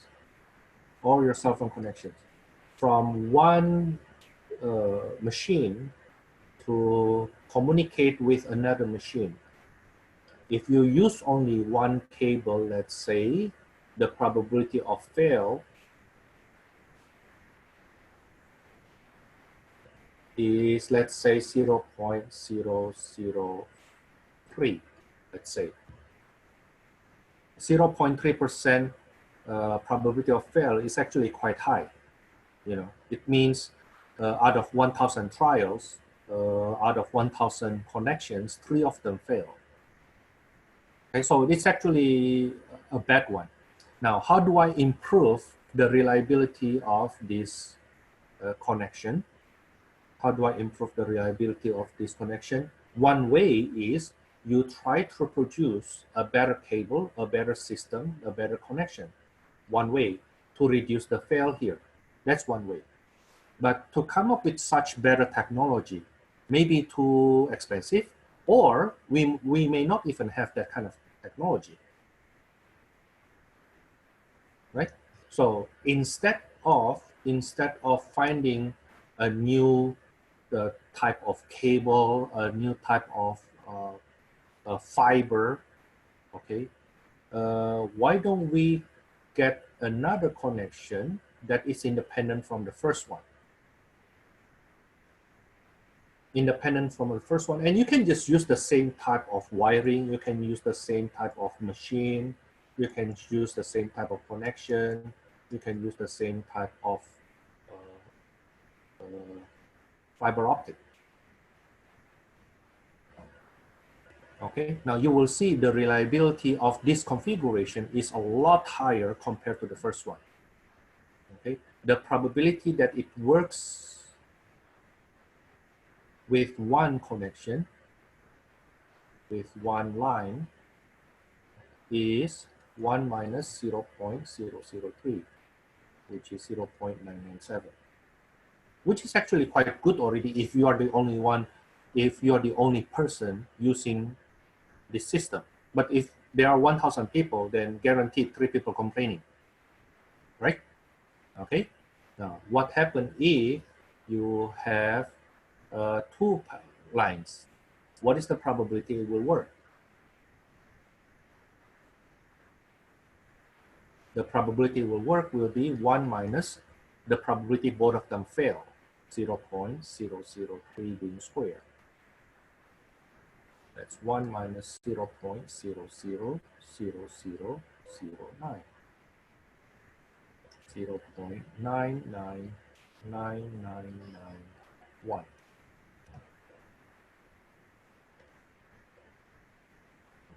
Okay. So instead of 3 out of 1,000 people complaining, right, you will have 9 out of 1 million people complaining.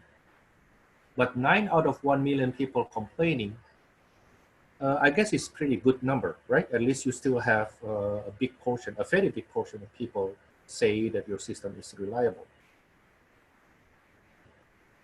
Now imagine what if I have 3 lines with the same, even though the quality is the same.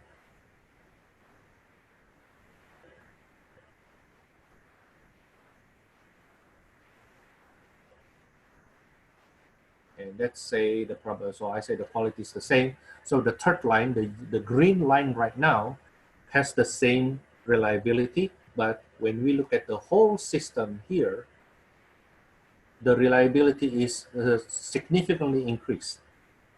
Because the only time my computer cannot connect with your server is when all 3 of them fail. Okay, the only time my computer cannot connect with the server is when all 3 lines fail. So you see, by increasing the number of connections, of course the connection has to be independent, then the reliability of the system is increased. Okay, so let's compute that. What is the probability? Let's compute that it will work with 3 lines. Then that will be 1 minus probability all 3 fails, right? All 3 fail. And the probability that all 3 fail will be 0.003 to the power of 3.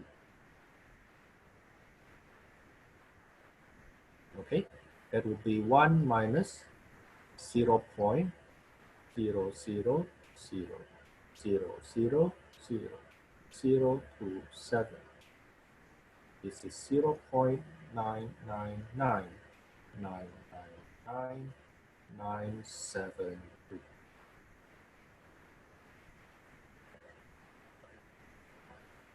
So only 27 people will complain, on average, only 27 people will complain out of 1 billion customers. And very likely these 27 people are actually troublesome anyway. You see? Okay? Instead of waiting for one machine that that has this very high reliability, why don't you build 3 parallel machines with the same original reliability, but you make it parallel? Okay, now, anyway, how many of you, before I go to another illustration, but the next illustration is very, very reasonable. It's something applicable. I actually use that. How many of you have internet connection at home at which you use wireless? You use wireless connection, Wi-Fi. Any of you?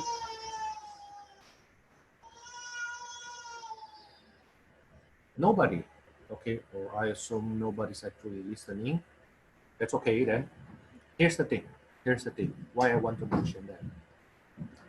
At the beginning of this remote learning, my situation. This is true. My situation.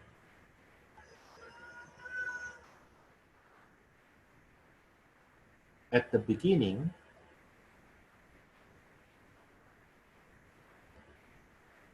of remote learning,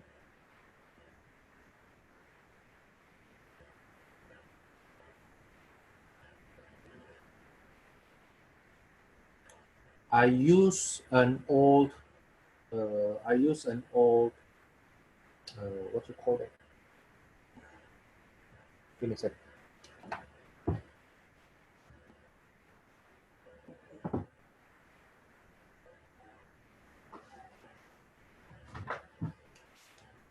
Yeah, I use an old router. I use an old router. What do you mean by old, Thomas? It was like more than 10 years ago router. I think I'm really good with taking care of my computer, even though I'm not a computer science or computer engineering person. I read a lot, I watch a lot, go to YouTube, try to solve my own problem.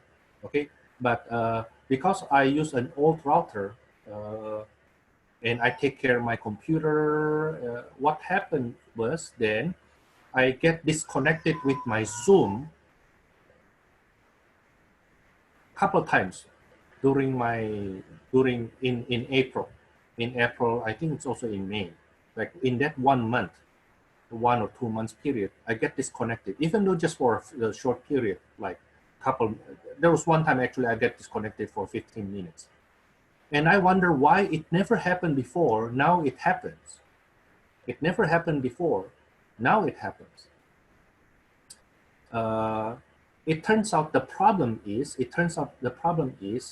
my old router is a single user server. So what happened is this. So my old router has 4 connections at the back.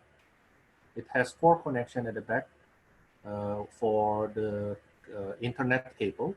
Okay, and I have Wi-Fi also, right? So I can use Wi-Fi also.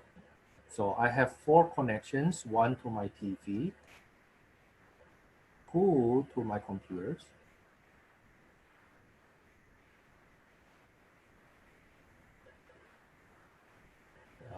desktop, and 1 to my laptop, the laptop I used to teach. Okay, now the thing is, the Wi-Fi actually connected to everybody's phone, and you know, at that time, everybody's home. So what do you do if you're home? You use your phone, right? Okay, so a lot of smartphone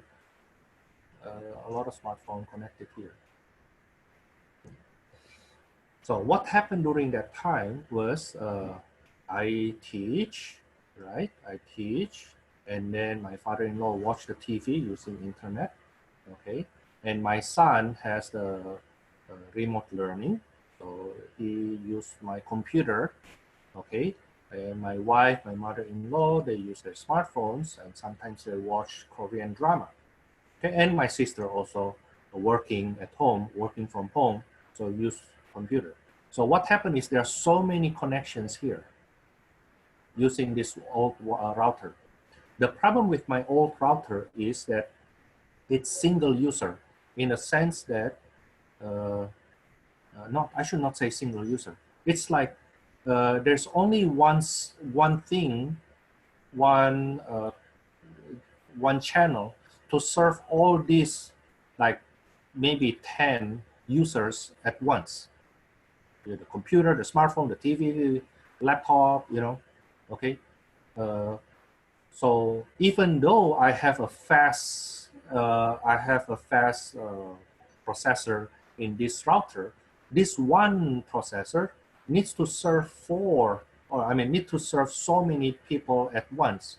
So all these things together here requires more data, each one of them, and it actually exceeds the ability of this processor to get the data from internet. You see? So because it needs to serve the smartphone at this time, and then the next time it will serve the computer, and then go back to serve the laptop, even though the processor does it really, really fast, but the thing is, my computer, my laptop, the smartphones also as fast, such that it's basically one person, if you want to say this processor, one person serves so many customers at once. of course it get overwhelmed and give up, right? At times it may overheat. In my case, it's overload. Overload means what? The requests from all these devices here, the request of data is overwhelm this processor, the router, to get data from internet. And it exceeds the memory. Okay. Now then I realized, you know what? Then I need to find another router. In that router, I need to find another router. It's a new router.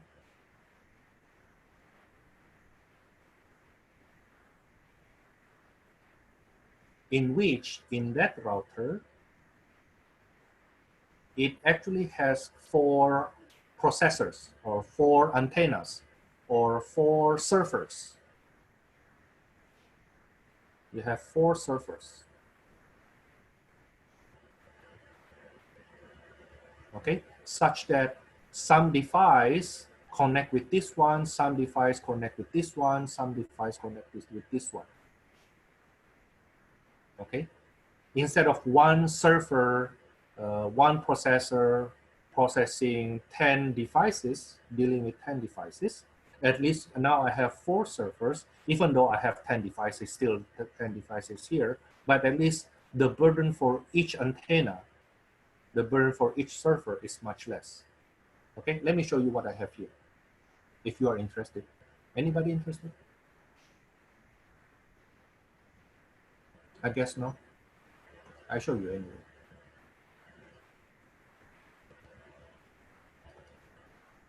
Hi, long time no see. Show you how this.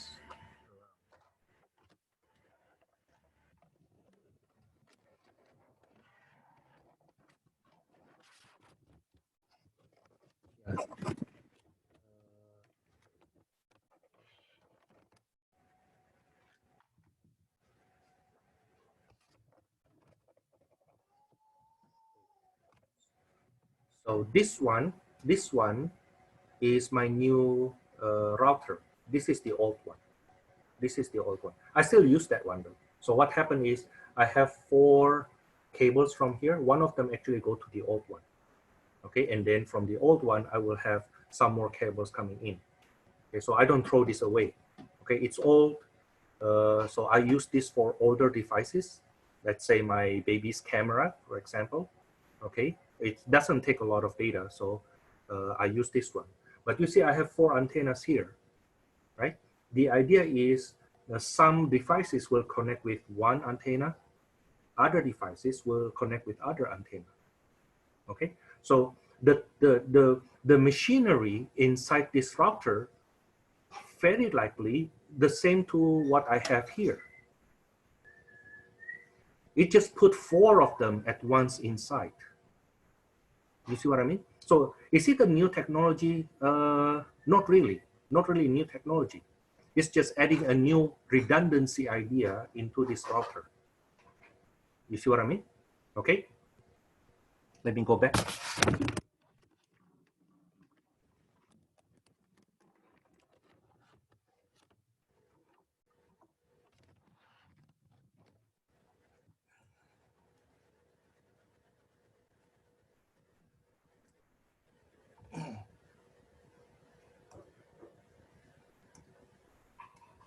So the idea of that redundancy is being used in the newer, they call that newer technology, but it is actually not newer technology. Okay, there's something new in there. Okay, no, don't get me wrong, something new in there. How besides you build 4 independent, these 4 antenna are independent. At the same time, they still have to communicate. Okay, so it's not perfectly independent, but at least now the data from my device to reach internet, the data have at least four different channels to go there. Okay, strangely, when I read the specification, my old router can handle 10 devices. Okay, they say 10 devices 10 years ago. At that time, it's still 2 or 3G. 2 or 3G. Okay, so 2 or 3G, you know what I mean by 2 or 3G, maybe 4G already, right? But only 10 devices. Right now, it can handle 5G for 25 devices. Okay, I just make up numbers. It is very likely it's actually 25 devices on 4G, while the previous one is 10 devices for 3G. I just make up numbers. Okay, basically right now, my newer router can handle more devices at higher speed. Okay, why my new router can handle more devices at higher speed? Well, because the configuration like this, with which we illustrate here, okay? Well, because now I have, quote unquote, not perfectly right, but right now I actually have 4 channels, the internet connection to router, and I have 4 antennas to get to my device. Okay, now because of this very high reliability, then I can share this reliability with more devices, even at more higher speed. Okay, so you see, one way to improve your quality of life or your work, okay, believe it or not, is students usually ask me this question, especially if they take my my calculus classes. Okay. I always suggest my students to, if possible, double major. If possible, double major.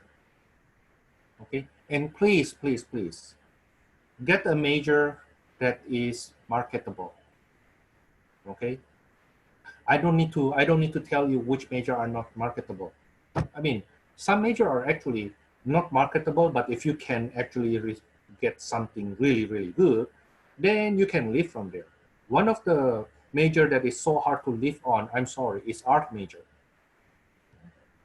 If you are in art major, you need to actually produce something really, really good that you can live from it, right? Okay. Now, of course, if your passion really there, of course, still go for it. But be ready that there are some majors that you cannot be reached. Okay, you can enjoy your life to the fullness, but you cannot be reached.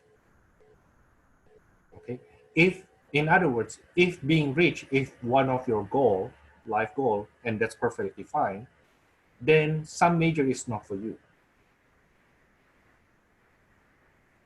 Okay, like me, if I want to be rich, then being a teacher is not a way. Being an instructor is not a way. Being an instructor will never make me rich, ever.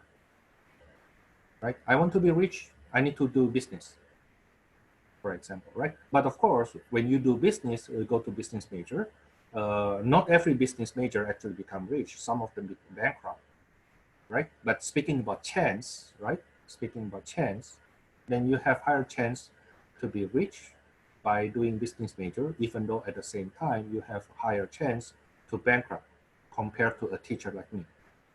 I have a steady income.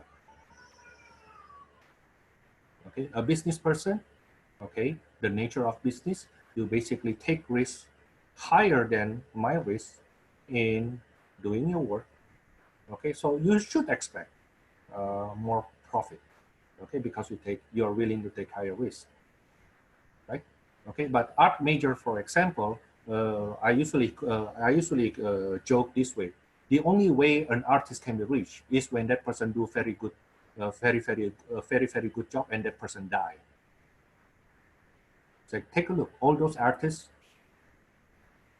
I'm not talking about movie artists. No, I'm talking about artists like Michelangelo, LeBron, Rembrandt, so on and so forth.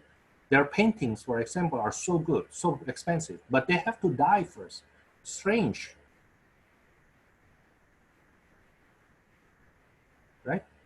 Okay, so one way to improve your chance of survivability is to do double major.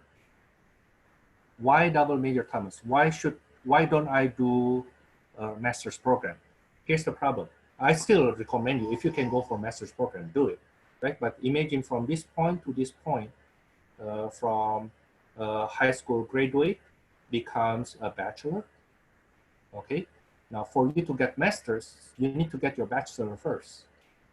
Of course, with you as a master's, having master's degree, your pay will be higher. But to be honest with you, with master's degree, not, how to say it, you basically need to know this thing and this thing here to be successful there. Okay, now I have a master's degree and I make this good money. Okay, but the thing is, for you to get your master's, you need to do your bachelor first, right? Now, I'm not saying that you should not get your master's. I'm saying you should get your master's if you have a chance. But between your bachelor and master's, you may want to go try to work first, get some experience before you go back into master's degree to do your research, right? But the thing is, why double major? Why I say if possible double major? Because when you work on your major here, you can also at the same time do another major. You see, right? So it is possible, instead of getting one bachelor in 4 years, who knows, you can get 2 bachelors in 5 years.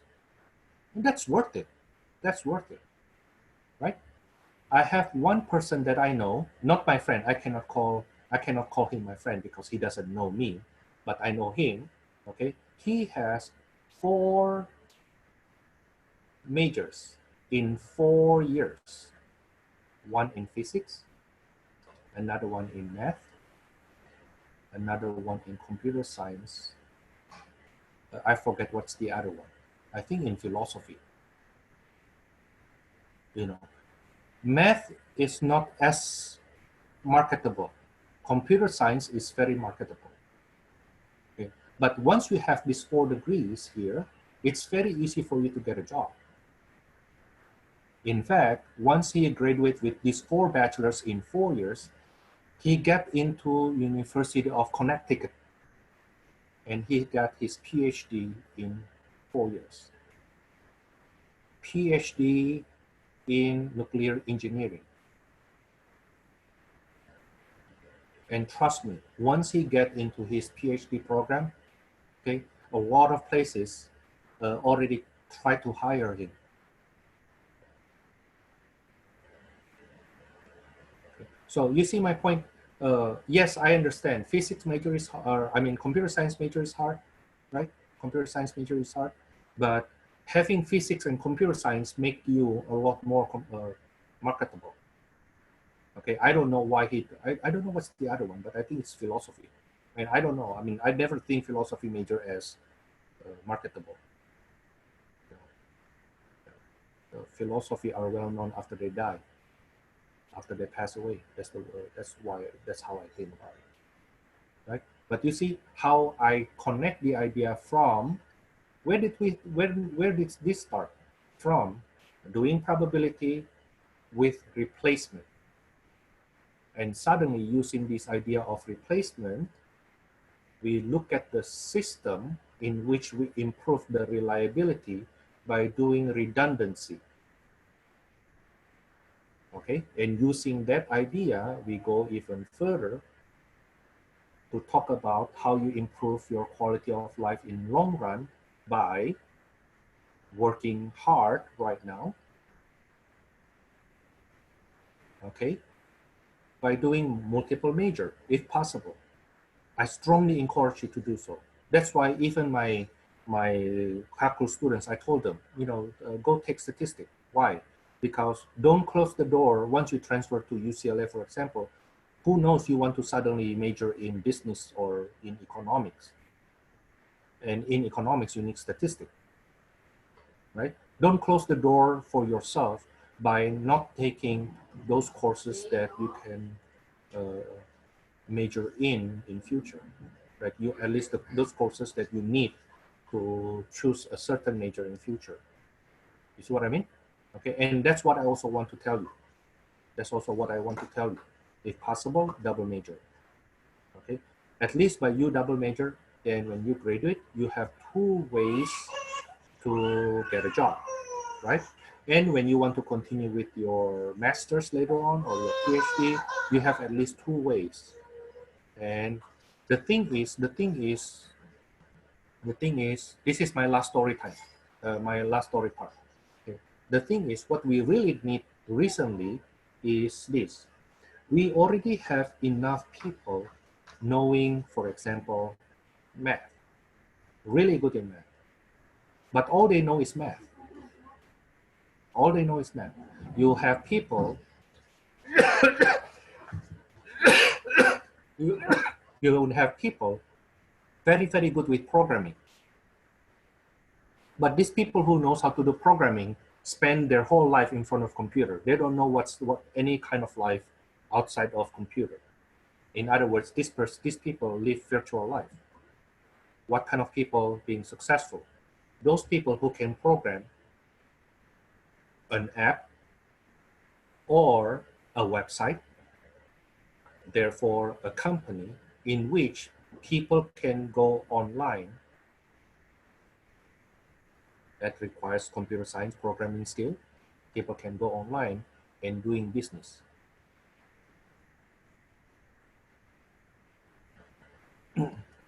For example, Zoom.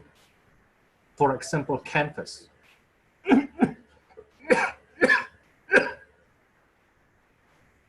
For example, Zoom, for example, Canvas. Those people who come up with Zoom needs to know programming from computer science. These people should also know the business habit, because originally Zoom is designed for online meeting. People who create Canvas needs to know computer science, also need to know education, how education being developed. Right? And of course, they also need to know business because they need to make money from there. Okay? Too many of our society right now only know one field at a time. But those who are successful are those who can put things together. Okay? And I hope you can be that kind of person too. Okay? If you only know, for example, statistic, then nobody will ever teach you how to apply that because you don't know other things, right? If you know political science, but you don't know statistics, then you are basically severely disabled. Because in political science, you need to know how to use statistics to back up your argument. Okay, this is where I will stop. Your suggested homework, let me go out there so that you can see your suggested homework. Try to do suggested homework will be 5.1, 5.2, do odd numbers. Okay, and the material for your test 1, which is 2 weeks from now, already done at this point. So if I were you, I will decide working on this suggested homework here. Okay, start studying from my old test 1. Start studying from my old test 1. Okay, that's for today. See you next week. Oh, I have a homework due next week though. Oh, I think I need to talk about this. I have a homework due next week. But earlier today, I have somebody sending me an email. Thomas, I tried to upload the file and Canvas doesn't work. Canvas kind of running really slow, blah, blah, blah. Here's the thing. I did specifically say that your file that you upload has to be in PDF file. It has to be PDF file. if you upload another file, in this case, that person upload a JPG, of course, the system will not take it. Okay, because I want it in PDF. And I say so though. Okay, so I will be surprised if you try to turn in a JPG file and the system take it while I just want PDF. And then of course, somebody else may complain, Thomas, why don't you just set it up to the point that you can get PDF and JPG? Why do you make it hard for us? I don't make it hard for you.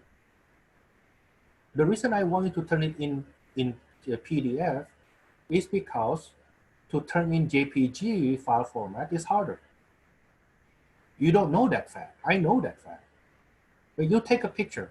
When you take a picture, it will be approximately 4 megabytes. Uploading 4 megabytes on using a smartphone, how long will that take? Too long. The thing is, when you convert this JPG into PDF, then the file may go down to around only 1 megabyte. It's actually a lot lighter, faster to upload, right? So saying that you're giving you more alternatives to turn in your file actually backfire to you.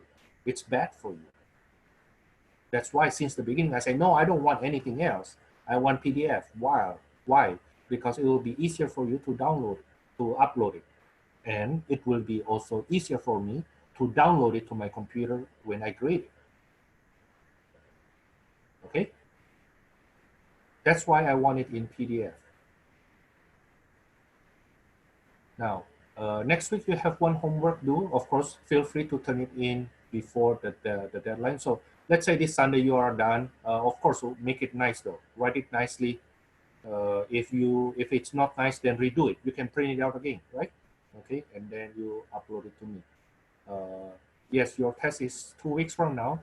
Make sure you watch the lecture, the video clip about how I will run my tests. It is in announcement 1, as I remember. Okay, that's for today. See you then next week.